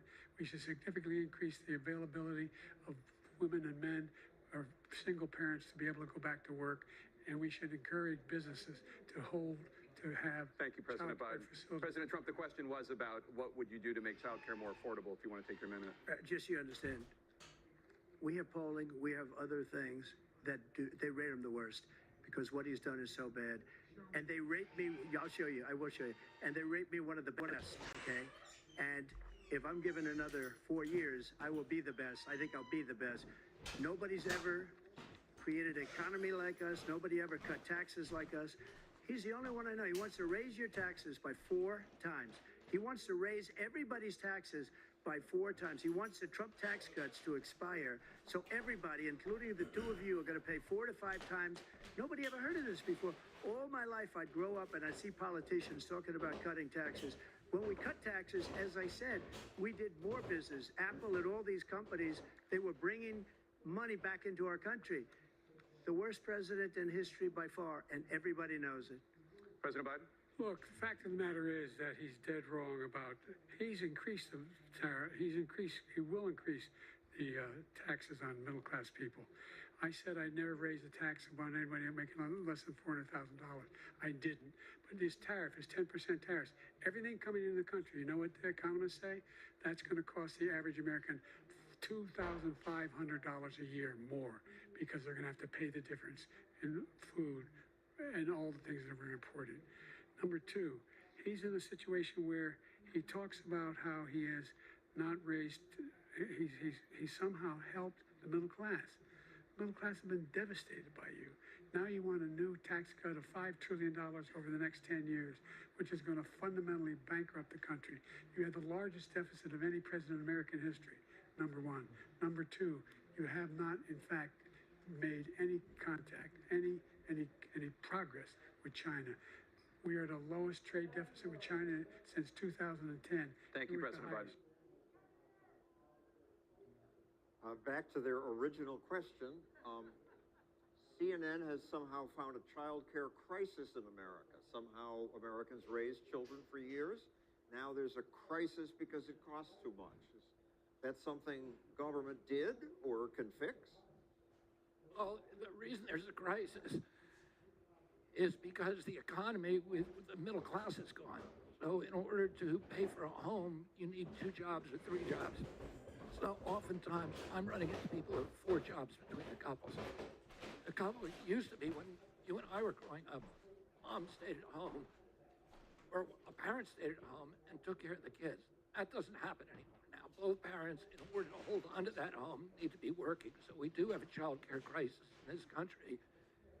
And it's because of the destruction that both these men contributed to of the American middle class, and neither of them is offering any way to restore the middle class.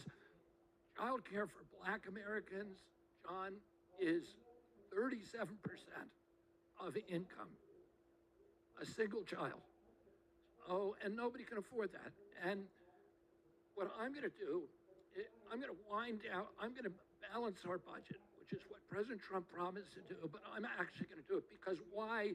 Because it's existential. If we don't have the courage to do that, no matter what the cuts are, we have to do that or we are going to cease to exist as an influential nation.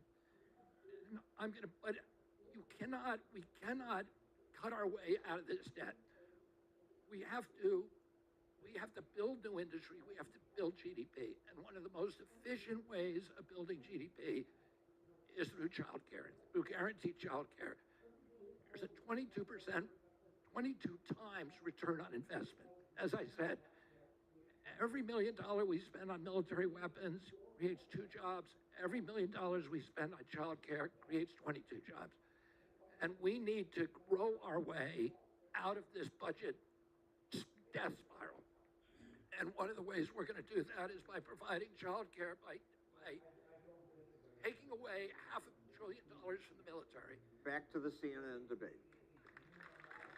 Let's discuss an epidemic impacting millions of Americans that both of you have made a top priority in your first term, the opioid crisis. And for both of you, the number of overdose deaths in this country has gone up. Under your term, it went up. Under your term, it has gone up. Former President Trump, despite the efforts that both of you have made, more than 100,000 Americans are dying from overdoses every year. primarily from fentanyl and other opioids. What will you do to help Americans right now in the throes of addiction who are struggling to get the treatment they need? To finish up, we now have the largest deficit in the history of our country under this guy. We have the largest deficit with China. He gets paid by China. He's a Manchurian candidate. He gets money from China. So I think he's afraid to deal with them or something. But do you notice he never took out my tariffs because we bring in so much money with the tariffs that I imposed on China. He never took them away. He can't because it's too much money. It's tremendous. And we saved our steel industries and there was more to come, but he hasn't done that. But he hasn't cut the tariffs because he can't, because it's too much money. But he's got the largest deficit in the history of our country, and he's got the worst situation with China. China's going to own us if you keep allowing them to do what they're doing to us as a country. They are killing us as a country, Joe, and you can't let that happen. You're destroying our country. So, President Trump, you have 67 seconds left. The question was, what are you going to do to help Americans in the throes of addiction right now who are struggling to get the treatment they need? Jake, we were doing very well at addiction until the COVID came along. We had the 2.5, almost 3 years of like nobody's ever had before, any country, in every way. And then we had to get tough. And it was the drugs pouring across the border it started to increase. We got great equipment. We bought the certain dog that's the most incredible thing that you've ever seen, the way they can spot it. We did a lot. And we were getting very low numbers, very, very low numbers. Then he came along. The numbers, have you seen the numbers now? It's not only the 18 million people that I believe is even low because the gotaways, they don't even talk about gotaways. But the numbers of the amount of drugs and human trafficking in women coming across our border, the worst thing I've ever seen, at numbers that nobody's ever seen under him because the border's so bad. But the number of drugs coming across our border now is the largest we've ever had by far. President Trump, thank you. President Biden? Fentanyl and the byproducts of fentanyl went down for a while. And I wanted to make sure we use the machinery that can detect fentanyl, these big machines that roll over everything that comes across the border. And it costs a lot of money. That was part of this deal we put together, this bipartisan deal. More fentanyl machines, more be able to detect drugs, more numbers of agents, more numbers of all the people at the border. And when we had that deal done, he called his Republican colleagues, said, don't do it. It's going to hurt me politically. No, he never argued it's not a good bill. It's a really good bill. We need those machines. We need those machines. And we're coming down very hard in every country in Asia in terms of precursors for fentanyl. And Mexico is working with us to make sure they don't have the technology to be able to put it together. That's what we have to do. We need those machines. Thank you, President Biden. President Trump, and again, the question is about Americans in the throes of addiction right now struggling to get the treatment they need. Well, this does pertain to it. He ended Remain in Mexico. He ended catch and release. I made it catch and release in Mexico, not catch and release here. We had so many things that we had done, hard negotiations with Mexico, and I got it all for nothing. It's just like when you have a hostage. We always pay $6 billion for a hostage. Every time we say a hostage. Now we have a hostage, a Wall Street Journal reporter. I think a good guy. And he's over there because Putin is laughing at this guy, probably asking for billions of dollars for the reporter. I will have him out very quickly as soon as I take office. Before I take office, I said by literally as soon as I win the election, I will have that reporter out. He should have had him out a long time ago. But Putin's probably asking for billions and billions of dollars because this guy pays it every time. We had 2 cases where we paid $6 billion for 5 people. I got 58 people out, and I paid essentially nothing. I like it when they cut them off on CNN.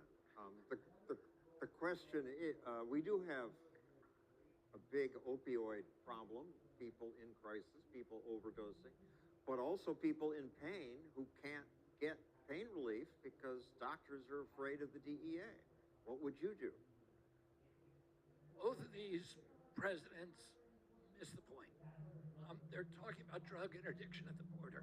That's not the problem. In fact, even if you sealed the border, or virtually sealed it, fentanyl occupies such a tiny volume, about 1/200th of other opioids. You could bring enough fentanyl across the border in a briefcase. kill everybody in Los Angeles. So the fentanyl is going to come in this country. The problem is something much larger than that. It's a generation that is alienated, that is dispossessed, that is depressed, that is suicidal, that is disconnected from community, and that's why they're turning to drugs. And we need to deal with that problem, and we need to reduce demand. And that my signature policy Thank you. is to begin taxing marijuana federally, to deschedule it from Schedule 1, where it is now, where the federal government is not allowed to tax it. So marijuana is legal in many states, but the federal government cannot collect taxes on it. It's legal. It's not going to, whether you can tax it or not, is not going to affect the number of people who are using it or amount that's used. We're going to deschedule it so the government can start collecting taxes. That will raise $8.5 billion in revenue. I'm going to dedicate that money to building drug rehabilitation farms, wellness farms, and restoration farms in rural areas all over this country where any American go for free to deal with depression, suicidal behavior, alcoholism, drug addiction to illegal drugs, but also addiction to SSRIs, to benzos, to Adderall. We need to reclaim our children. We have a whole generation that's growing up with social media, that's growing up with no hope for their future. They can't get into homes. They can't get meaningful That's jobs. 2 minutes, Mr. Kennedy. Back to CNN. Let's turn to concerns that voters have about each of you. President Biden, you would be 86 at the end of your second term. How do you address concerns about your capability to handle the toughest job in the world well into your 80s? Well, first of all, I spent half my career being criticized being the youngest person in politics. I was the second youngest person ever elected to the United States Senate, and now I'm the oldest. This guy's 3 years younger and a lot less competent. I think that just look at the record. Look at what I've done. Look how I've turned around the horrible situation he left me. As I said, 50 million new jobs, 800,000 manufacturing jobs, more investment in America, over billions of dollars in private investment in enterprises that we are growing. By the way, we brought off a lot of people. The whole idea of computer chips. We used to have 40% of the market. We invented those chips, and we lost it because he was sending people to find the cheapest jobs overseas and to bring home a product. So I went to South Korea. I convinced Samsung to invest billions of dollars here in the United States. And guess what? Those fabs, they call them, to build these chips, those fabs pay over $100,000. You don't need a college degree for them. And there's billions, about $40 billion already being invested and being built right now in the United States, creating significant jobs for Americans from all over the world. President Biden, you have 40 seconds left. Would you like to add anything? Yeah, I would. The idea that somehow we are this failing country. I never heard a president talk like this before. We're the envy of the world. Name me a single major country president who wouldn't trade places with the United States of America for all our problems and all our opportunities. We're the most progressive country in the world in getting things done. We're the strongest country in the world. We're a country in the world who keeps our word, and everybody trusts us. All of our allies and those who he cuddles up to, from Kim Jong-un, he sends love letters to, and Putin, etc. They don't want to screw around with us. Thank you. Former President Trump, to follow up, you would be 82 at the end of your second term. What do you say to voters who have concerns about your capabilities to serve? Well, I took 2 tests, cognitive tests. I aced them, both of them, as you know. We made it public. He took none. I'd like to see him take one, just one, a real easy one. Like go through the first 5 questions. He couldn't do it. But I took 2 cognitive tests. I took physical exams every year. And, we knock on wood wherever we may have wood, that I'm in very good health. I just won 2 club championships, not even senior, 2 regular club championships. To do that, you have to be quite smart, and you have to be able to hit the ball a long way. And I do it. He doesn't do it. He can't hit a ball 50 yards. He challenged me to a golf match. He can't hit a ball 50 yards. I think I'm in very good shape. I feel that I'm as in good a shape as I was 25, 30 years ago. Actually, I'm probably a little bit lighter, but I'm in as good a shape as I was years ago. I feel very good. I feel the same. But I was willing to take a cognitive test. And you know what? If I didn't do well, I aced them. Dr. Ronnie Jackson, who's a great guy when he was White House doctor. And then I took another one, a similar one. And one of them said they'd never seen anybody ace him. Thank you. President Biden? You can see he is 6'5" and only 223 pounds, or 235 pounds. Well, you said 6'4", 200. Well, anyway, anyway, just take a look at what he says he is and take a look at what he is. Look, I'd be happy to have a driving contest with him. I got my handicap, which when I was vice president, down to a 6. But by the way, I told you before, I'm happy to play golf if you carry your own bag. Think you can do it? That's the biggest lie that he's a 6 handicap of all. I was an 8 handicap. Yeah. 8. But I have, you know how many? I've seen you swing. I know you swing. Okay, let's you know not how act many like rounds- children. President Trump, we're going to 21 turn. Let's not act. Merciful when they cut them off now. All I gotta say is I hope they let me on the stage for that contest.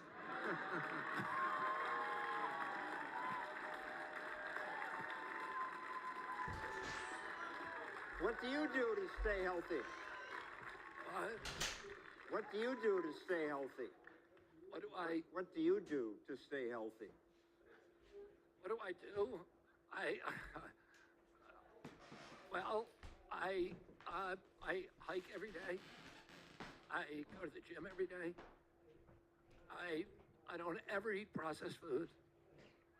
And I do intermittent fasting. And I try to eat well. So I feel like I really want to be part of that contest. See you then.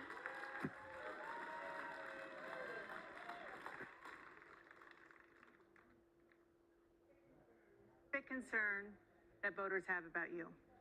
Will you pledge tonight that once all legal challenges have been exhausted, that you will accept the results of this election, regardless of who wins, and you will say right now that political violence in any form is unacceptable?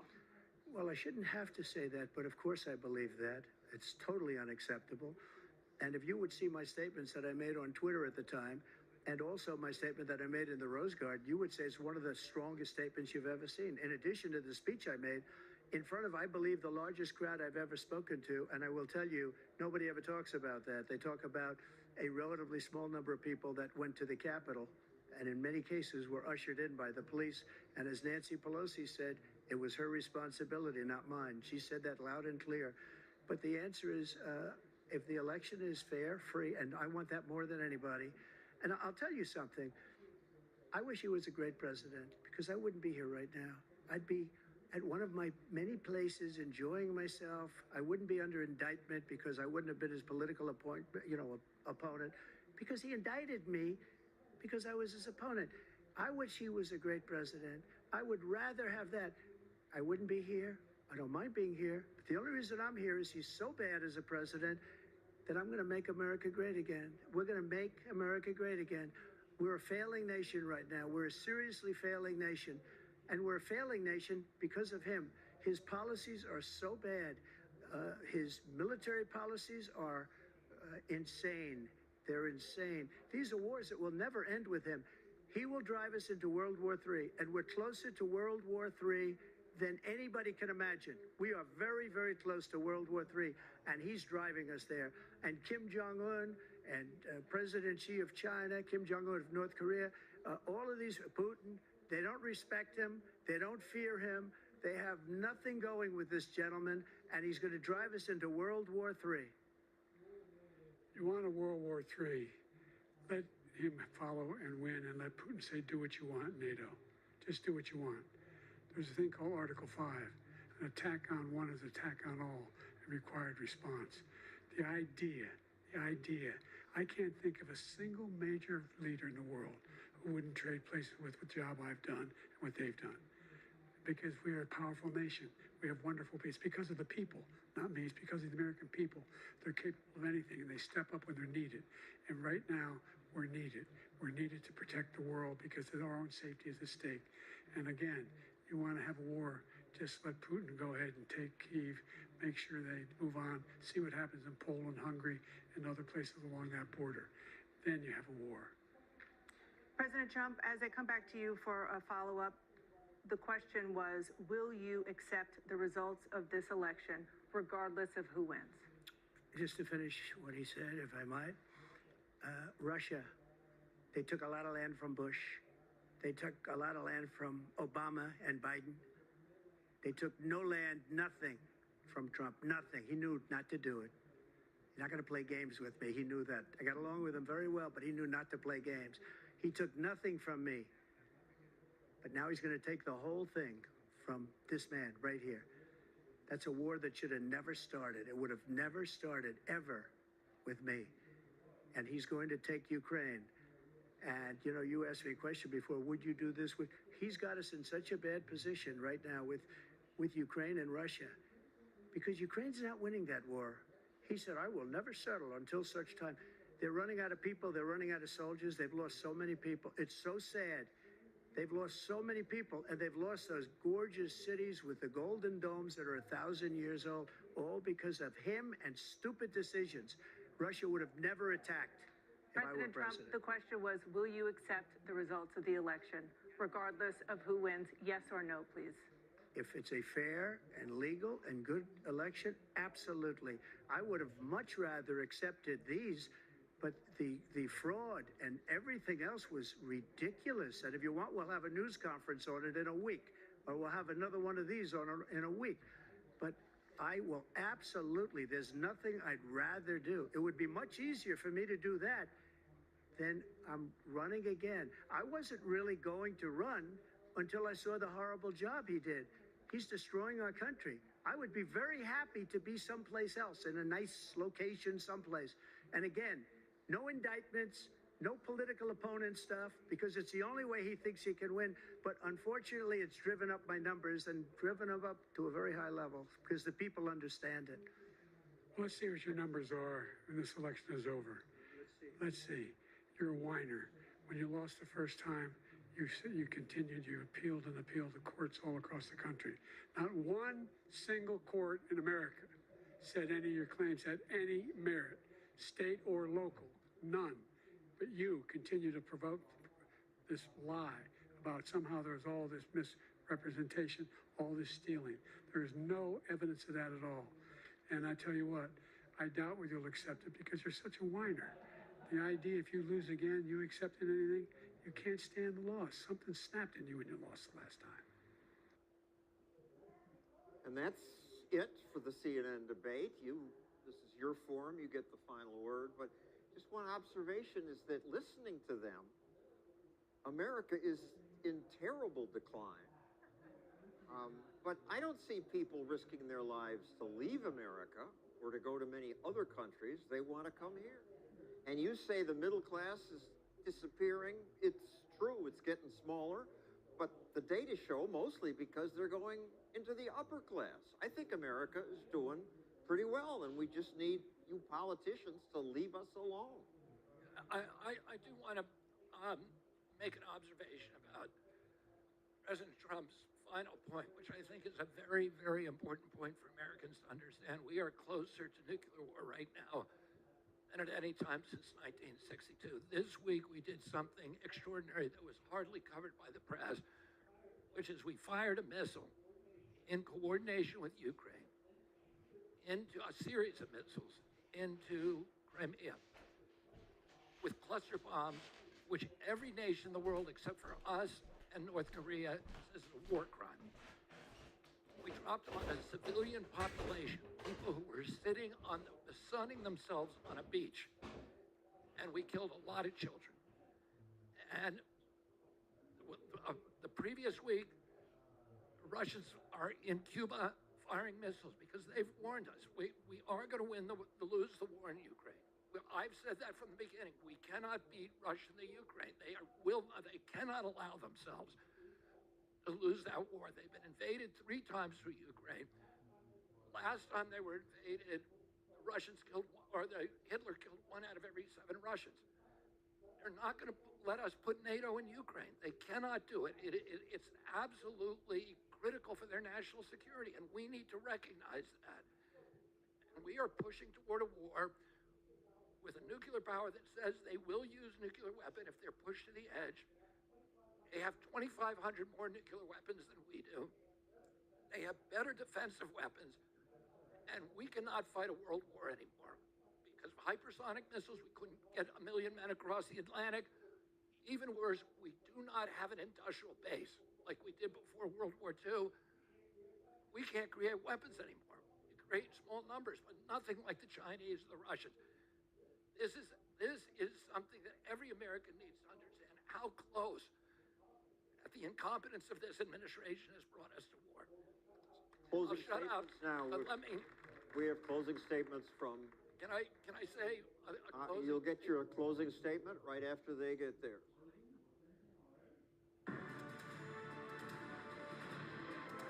It is now time for the candidates to deliver their closing statements as predetermined by a coin toss. We're going to begin with you, President Biden. You have 2 minutes. We've made significant progress from the debacle that was left by President Trump in his last term. We find ourselves in a situation where, number one, we have to make sure that we have a fair tax system. I ask anyone out there in the audience or anyone out watching this debate, do you think the tax system is fair? The fact is that I said nobody even making under $400,000 had a single penny increase in their taxes, and will not. And if I'm reelected, that'll be the case again.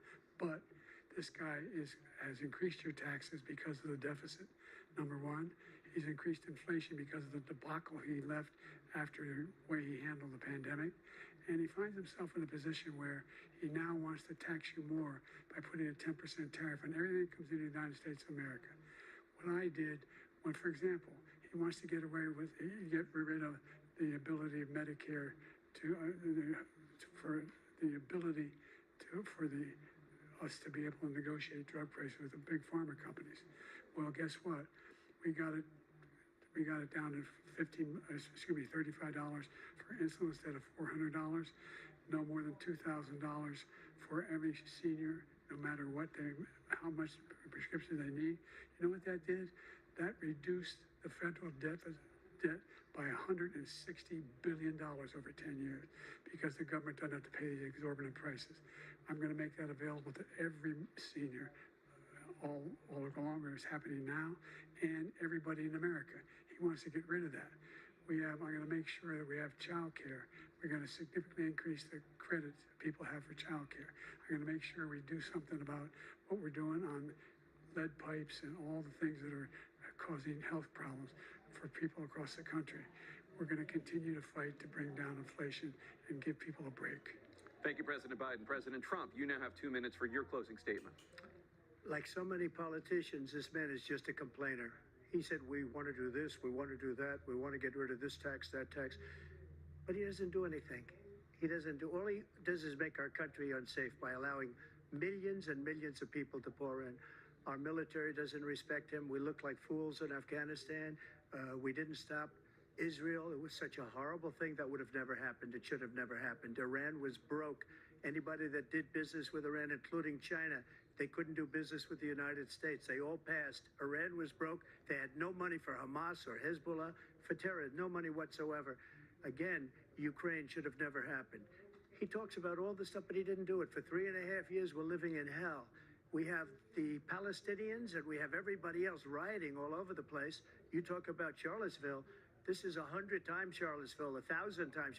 The whole country is exploding because of you, because they don't respect you, and they have to respect their president, and they don't respect you throughout the world. What we did was incredible. We rebuilt the military. We got the largest tax cut in history, the largest regulation cut in history. The reason he's got jobs is because I cut the regulations that gave jobs, but he's putting a lot of those regulations back on. All of the things that we've done, nobody's never seen anything like. Even from a medical standpoint, right to try, where we can try space-age materials instead of going to Asia or going to Europe and trying to get when you're terminally ill. Now you can go and you can get something. You sign a document. They've been trying to get it for 42 years.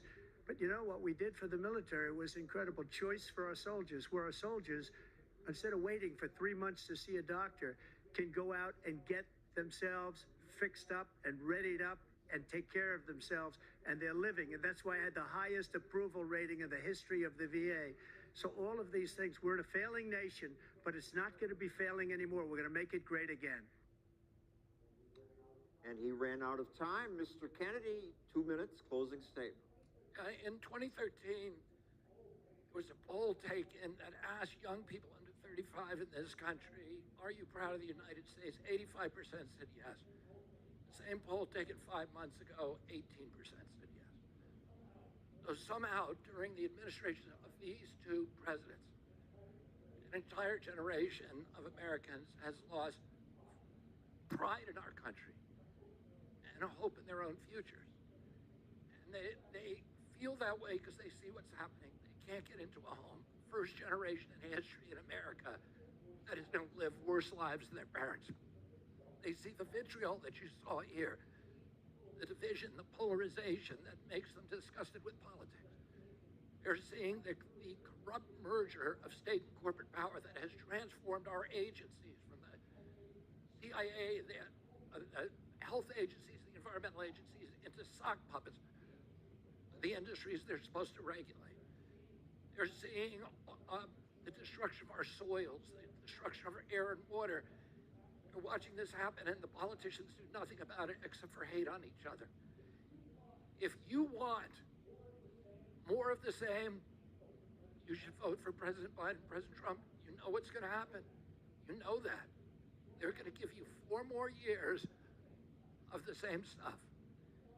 If you want things to completely change, you're going to support me, because I'm going to change everything.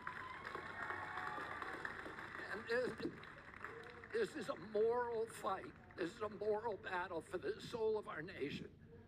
To restore our moral authority around the world by projecting economic power abroad rather than spending $8 trillion on regime change wars that have left every nation we've touched worse off than we found it. And restoring our moral authority here at home. The first day in office, I'm going to, you heard what they're going to do. You don't even understand it. Here's what I'm going to do.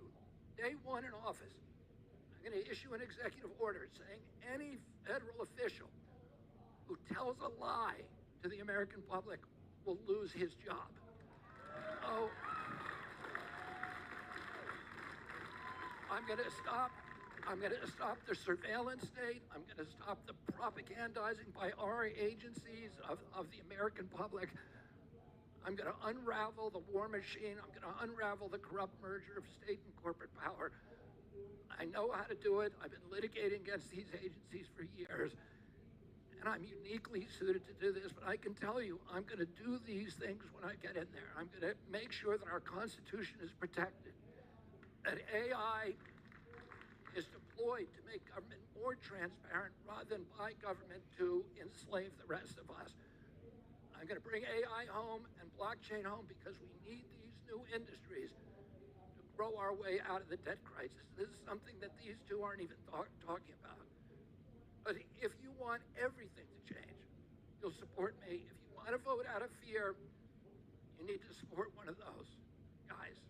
If you want to vote out of hope, out of inspiration, out of pride in your country, out of restoring the moral backbone of our people and our nation, you should vote for me. Thank you very much.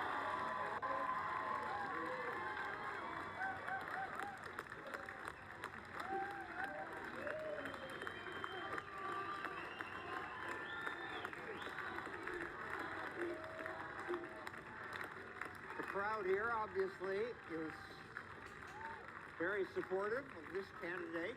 Thank you for watching this different kind of debate. I don't know what you learned, but to me, the most reliable gauge of who does well on a debate is election betting. And I can report after this debate, Biden is down 13%. Trump, Gavin Newsom, Kamala Harris, and Mr. Kennedy are up. Thank you and good night.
of your second term.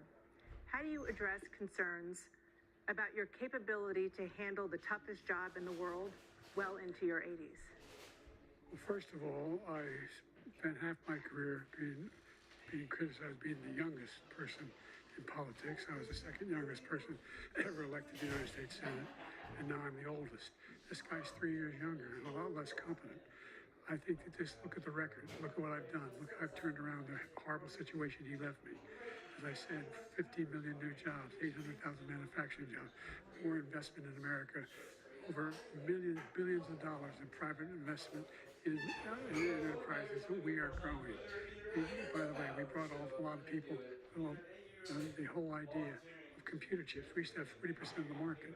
We invented those chips, and we lost it because he was sending people to find the cheapest jobs overseas and to bring home a product. So I went to South Korea. I convinced Samsung to invest billions of dollars here in the United States. And guess what? Those fabs, they call it, to build these chips, those fabs pay over $100,000. You don't need a college degree for them. And there's billions, about $40 billion already being invested and being built right now in the United States, creating significant jobs for Americans from all over the world. President Biden, you have 40 seconds left. Would you like to add anything? Yeah, I would. The idea that somehow we are this failing country. I never heard a president talk like this before. We're the envy of the world. Name me a single major country president wouldn't trade places with the United States of America for all our problems and all our opportunities. We're the most progressive country in the world in getting things done. We're the strongest country in the world. We're a country in the world who keeps our word, and everybody trusts us. All of our allies and those who he calls up to, from Kim Jong-un, who he sends love letters to, Putin, etc. They don't want to screw around with us. Thank you. Former President Trump, to follow up, you would be 82 at the end of your second term. What do you say to voters who have concerns about your capabilities to serve? Well, I took 2 tests, cognitive tests, I aced them, both of them, as you know. We made it public. He took none. I'd like to see him take one, just one, a real easy one. Like go through the first 5 questions, he couldn't do it. But I took 2 cognitive tests. I took physical exams every year, and we knock on wood wherever we may have wood, that I'm in very good health. I just won 2 club championships, not even senior, 2 regular club championships. To do that, you have to be quite smart, and you have to be able to hit the ball a long way, and I do it. He doesn't do it. He can't hit a ball 50 yards. He challenged me to a golf match. He can't hit a ball 50 yards. I think I'm in very good shape. I feel that I'm as in good a shape as I was 25, 30 years ago. Actually, I'm probably a little bit lighter, but I'm in as good a shape as I was years ago. I feel very good. I feel the same. But I was willing to take a cognitive test. And you know what? If I didn't do well, I aced them. Dr. Ronnie Jackson, who's a great guy when he was White House doctor. And then I took another one, a similar one. And one of them said they'd never seen anybody ace them. Thank you. President Biden? You can see he is 6'5" and only 223 pounds, or 235 pounds. Well, you said 6'4", 200. Well, anyway, anyway, just take a look at what he says he is, and take a look at what he is. Look, I'd be happy to have a contest with him. I got my handicap, which when I was vice president, down to a 6. But by the way, I told you before, I'm happy to play golf if you carry your own bag. Think you can do it? That's the biggest one. He's a 6 handicap of all. I was an 8 handicap. Yeah. 8. But I had, I've seen you swing. I know you swing. Okay, let's not act like children. President Trump, we're going to turn. Let's not act. It's pretty impressive. Merciful when they cut them off now. But all I gotta say is I hope they let me on the stage for that contest.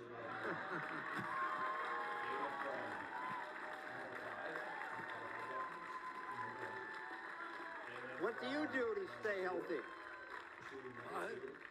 What do you do to stay healthy? What do you do to stay healthy? What do I do? The states that have legalized marijuana. Well, I hike every day. Highest cardiovascular rates. I go to the gym every day. And this. I don't ever eat processed food. With every single. And I do intermittent fasting. And I try to eat well, so I feel Highest overdose rate. like I as well. really want to be part of that contest. Say that?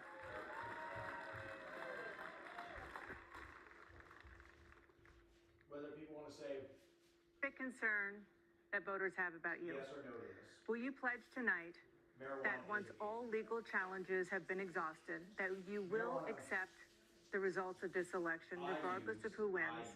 And you will say right now that political violence in any form is unacceptable. Well, I shouldn't have to say that, but of course I believe that. It's totally unacceptable. And if you would see my statements that I made on Twitter at the time, and also my statement that I made in the Rose Garden, you would say it's one of the strongest statements you've ever seen. In addition to the speech I made in front of, I believe, the largest crowd I've ever spoken to, and I will tell you, nobody ever talks about that. They talk about a relatively small number of people that went to the Capitol, and in many cases were ushered in by the police. And as Nancy Pelosi said, it was her responsibility, not mine. She said that loud and clear. But the answer is, if the election is fair, free, and I want that more than anybody. And I'll tell you something. I wish he was a great president, because I wouldn't be here right now. I'd be at one of my many places enjoying myself. I wouldn't be under indictment because I wouldn't have been his political opponent, because he indicted me because I was his opponent. I wish he was a great president. I would rather have that. I wouldn't be here. I don't mind being here. But the only reason I'm here is he's so bad as a president that I'm going to make America great again. We're going to make America great again. We're a failing nation right now. We're a seriously failing nation. And we're a failing nation because of him. His policies are so bad. His military policies are insane. They're insane. These are wars that will never end with him. He will drive us into World War III, and we're closer to World War III than anybody can imagine. We are very, very close to World War III, and he's driving us there. And Kim Jong-un and President Xi of China, Kim Jong-un of North Korea, all of these, Putin, they don't respect him. They don't fear him. They have nothing going with this gentleman, and he's going to drive us into World War III.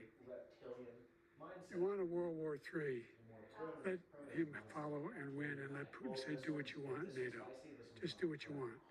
There's a thing called Article 5. An attack on one is attack on all, a required response. The idea, I can't think of a single major leader in the world who wouldn't trade places with the job I've done and what they've done. Because we are a powerful nation. We have wonderful people. It's because of the people, not me. It's because of the American people. They're capable of anything, and they step up when they're needed. And right now, we're needed. We're needed to protect the world because our own safety is at stake. And again, you want to have a war, just let Putin go ahead and take Kyiv, make sure they move on, see what happens in Poland, Hungary, and other places along that border. Then you have a war. President Trump, as I come back to you for a follow-up, the question was, will you accept the results of this election, regardless of who wins? Just to finish what he said, if I might, Russia, they took a lot of land from Bush. They took a lot of land from Obama and Biden. They took no land, nothing from Trump, nothing. He knew not to do it. He's not going to play games with me. He knew that. I got along with him very well, but he knew not to play games. He took nothing from me. But now he's going to take the whole thing from this man right here. That's a war that should have never started. It would have never started ever with me. And he's going to take Ukraine. And, you know, you asked me a question before, would you do this with, he's got us in such a bad position right now with Ukraine and Russia, because Ukraine's not winning that war. He said, I will never settle until such time. They're running out of people. They're running out of soldiers. They've lost so many people. It's so sad. They've lost so many people, and they've lost those gorgeous cities with the golden domes that are 1,000 years old, all because of him and stupid decisions. Russia would have never attacked if I were President Trump, president. the question was, will you accept the results of the election, regardless of who wins? Yes or no, please. If it's a fair and legal and good election, absolutely. I would have much rather accepted these, but the fraud and everything else was ridiculous. And if you want, we'll have a news conference on it in a week, or we'll have another one of these in a week. But I will absolutely, there's nothing I'd rather do. It would be much easier for me to do that then I'm running again. I wasn't really going to run until I saw the horrible job he did. He's destroying our country. I would be very happy to be someplace else, in a nice location someplace. And again, no indictments, no political opponent stuff, because it's the only way he thinks he can win. But unfortunately, it's driven up my numbers and driven them up to a very high level because the people understand it. Let's see what your numbers are when this election is over. Let's see. You're a whiner. When you lost the first time, you continued, you appealed and appealed to courts all across the country. Not one single court in America said any of your claims had any merit, state or local, none. But you continue to provoke this lie about somehow there's all this misrepresentation, all this stealing. There is no evidence of that at all. And I tell you what, I doubt whether you'll accept it because you're such a whiner. The idea if you lose again, you accepted anything, you can't stand the loss. Something snapped in you when you lost the last time. And that's it for the CNN debate. This is your forum, you get the final word. But just one observation is that listening to them, America is in terrible decline.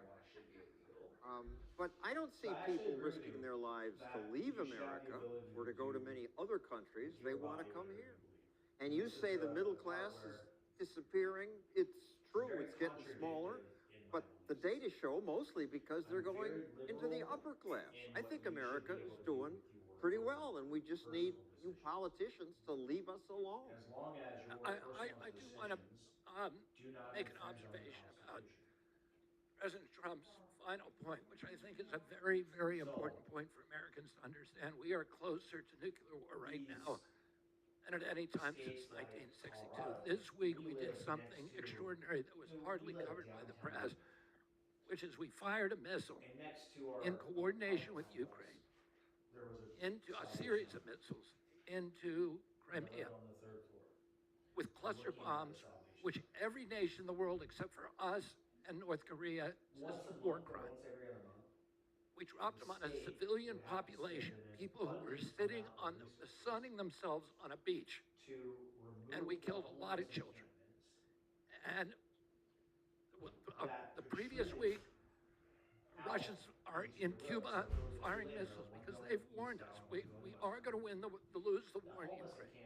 I've said that from the beginning. We cannot beat Russia and the Ukraine. They cannot allow themselves to lose that war. They've been invaded 3 times through Ukraine. Last time they were invaded, Hitler killed 1 out of every 7 Russians. They're not going to let us put NATO in Ukraine. They cannot do it. It's absolutely critical for their national security, and we need to recognize that. We are pushing toward a war with a nuclear power that says they will use nuclear weapon if they're pushed to the edge. They have 2,500 more nuclear weapons than we do. They have better defensive weapons. And we cannot fight a world war anymore. Because with hypersonic missiles, we couldn't get 1 million men across the Atlantic. Even worse, we do not have an industrial base like we did before World War II. We can't create weapons anymore. We create small numbers, but nothing like the Chinese or the Russians. This is something that every American needs to understand how close the incompetence of this administration has brought us to war. Closing Shut up. statements now. But let me, We have closing statements from, can I say a closing? you'll get your closing statement right after they get there. People that do not contribute. It is now time for the candidates to deliver their closing statements as predetermined by a coin toss. We're going to begin with you, President Biden. You have 2 minutes. Streets, schools. We've made significant progress from the debacle that was left by President Trump in his last term. We find ourselves in a situation where, number one, we have to make sure that we have a fair tax system. I ask anyone out there in the audience, or anyone out watching this debate, do you think the tax system is fair? The fact is that I said nobody even making under $400,000 had a single penny increase in their taxes, and will not. And if I'm reelected, that'll be the case again. But this guy has increased your taxes because of the deficit. Number one, he's increased inflation because of the debacle he left after the way he handled the pandemic. And he finds himself in a position where he now wants to tax you more by putting a 10% tariff on everything that comes into the United States of America. What I did, when, for example, he wants to get rid of the ability of Medicare for us to be able to negotiate drug prices with the big pharma companies. Well, guess what? We got it down to $35 for insulin instead of $400. No more than $2,000 for every senior, no matter how much prescription they need. You know what that did? That reduced the federal debt by $160 billion over 10 years because the government doesn't have to pay the exorbitant prices. I'm going to make that available to every senior all along, where it's happening now, and everybody in America. He wants to get rid of that. I'm going to make sure that we have child care. We're going to significantly increase the credits that people have for child care. We're going to make sure we do something about what we're doing on lead pipes and all the things that are causing health problems for people across the country. We're going to continue to fight to bring down inflation and give people a break. Thank you, President Biden. President Trump, you now have 2 minutes for your closing statement. Like so many politicians, this man is just a complainer. He said, we want to do this, we want to do that, we want to get rid of this tax, that tax. But he doesn't do anything. All he does is make our country unsafe by allowing millions and millions of people to pour in. Our military doesn't respect him. We look like fools in Afghanistan.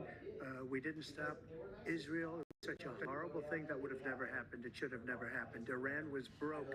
Anybody that did business with Iran, including China, they couldn't do business with the United States. They all passed. Iran was broke. They had no money for Hamas or Hezbollah, for terror, no money whatsoever. Again, Ukraine should have never happened. He talks about all this stuff, but he didn't do it. For 3.5 years, we're living in hell. We have the Palestinians and we have everybody else rioting all over the place. You talk about Charlottesville. This is 100 times Charlottesville, 1,000 times. The whole country is exploding because of you, because they don't respect you, and they have to respect their president, and they don't respect you throughout the world. What we did was incredible. We rebuilt the military. We got the largest tax cut in history, the largest regulation cut in history. The reason he's got jobs is because I cut the regulations that gave jobs, but he's putting a lot of those regulations back on.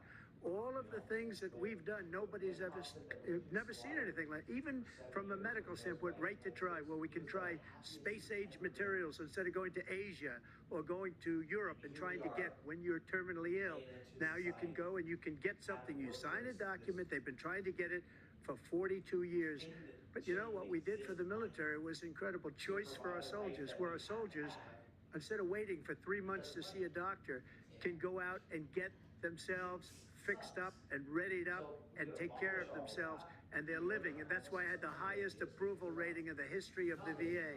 So all of these things, we're in a failing nation, but it's not going to be failing anymore. We're going to make it great again. And he ran out of time. Mr. Kennedy, 2 minutes, closing statement.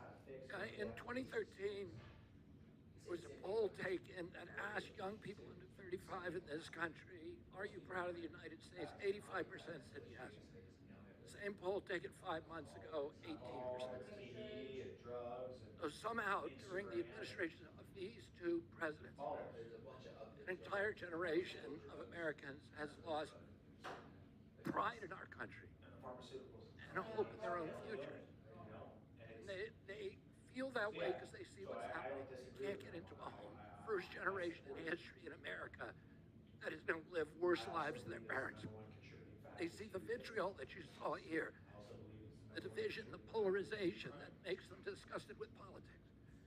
They're seeing the corrupt merger of state and corporate power that has transformed our agencies from the CIA, the health agencies, the environmental agencies, into sock puppets, the industries they're supposed to regulate. They're seeing the destruction of our soils, the destruction of our air and water. You're watching this happen, and the politicians do nothing about it except for hate on each other.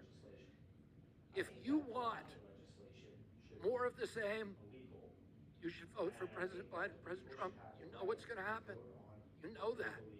They're going to give you 4 more years of the same stuff. If you want things to completely completely change. deal with whatever. You're going to support me Whatever because I'm going to change everything. And this is a moral fight. This is a moral battle for the soul of our nation. To restore our moral authority around the world by projecting economic power abroad rather than spending $8 trillion on regime change wars that have left every nation we've touched worse off than we found it. And restoring our moral authority here at home. The first day in office, I'm going to, you heard what they're going to do. You don't even understand it. Here's what I'm going to do. Day one in office, I'm going to issue an executive order saying any federal official who tells a lie to the American public will lose his job. So I'm going to stop the surveillance state. I'm going to stop the propagandizing by our agencies of the American public. I'm going to unravel the war machine. I'm going to unravel the corrupt merger of state and corporate power. I know how to do it. I've been litigating against these agencies for years. And I'm uniquely suited to do this, but I can tell you, I'm going to do these things when I get in there. I'm going to make sure that our Constitution is protected, that AI is deployed to make government more transparent rather than by government to enslave the rest of us. I'm going to bring AI home and blockchain home because we need these new industries to grow our way out of the debt crisis. This is something that these two aren't even talking about. But if you want everything to change, you'll support me. If you want to vote out of fear, you need to support one of those guys. If you want to vote out of hope, out of inspiration, out of pride in your country, out of restoring the moral backbone of our people and our nation, you should vote for me. Thank you very much.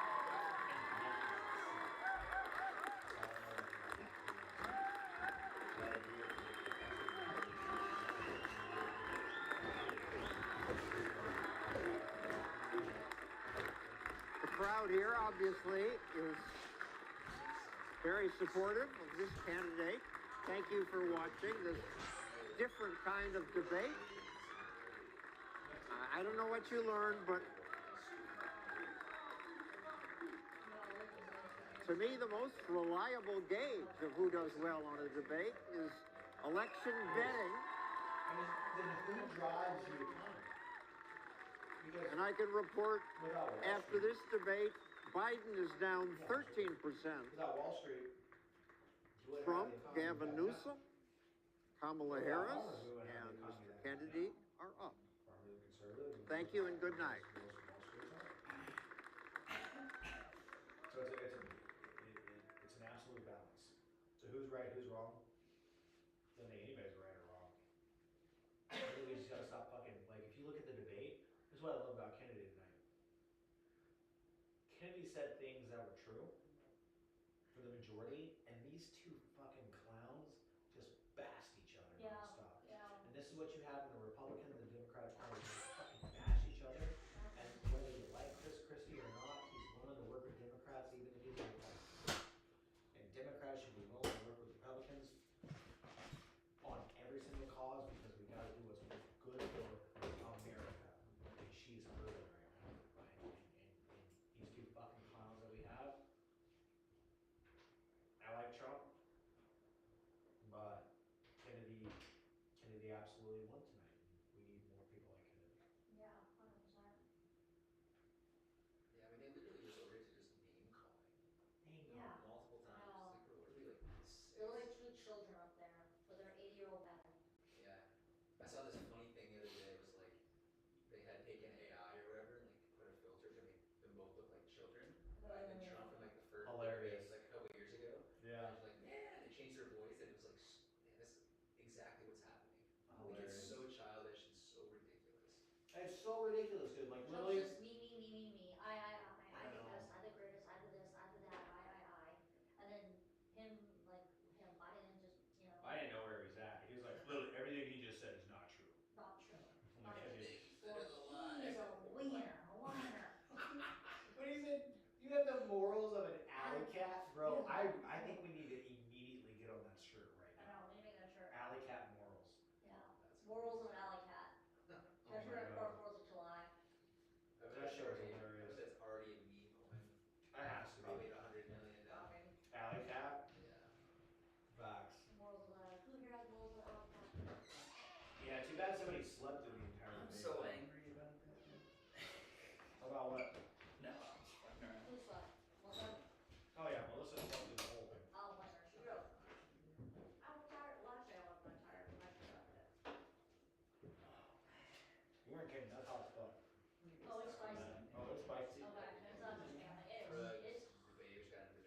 should I do? Do it.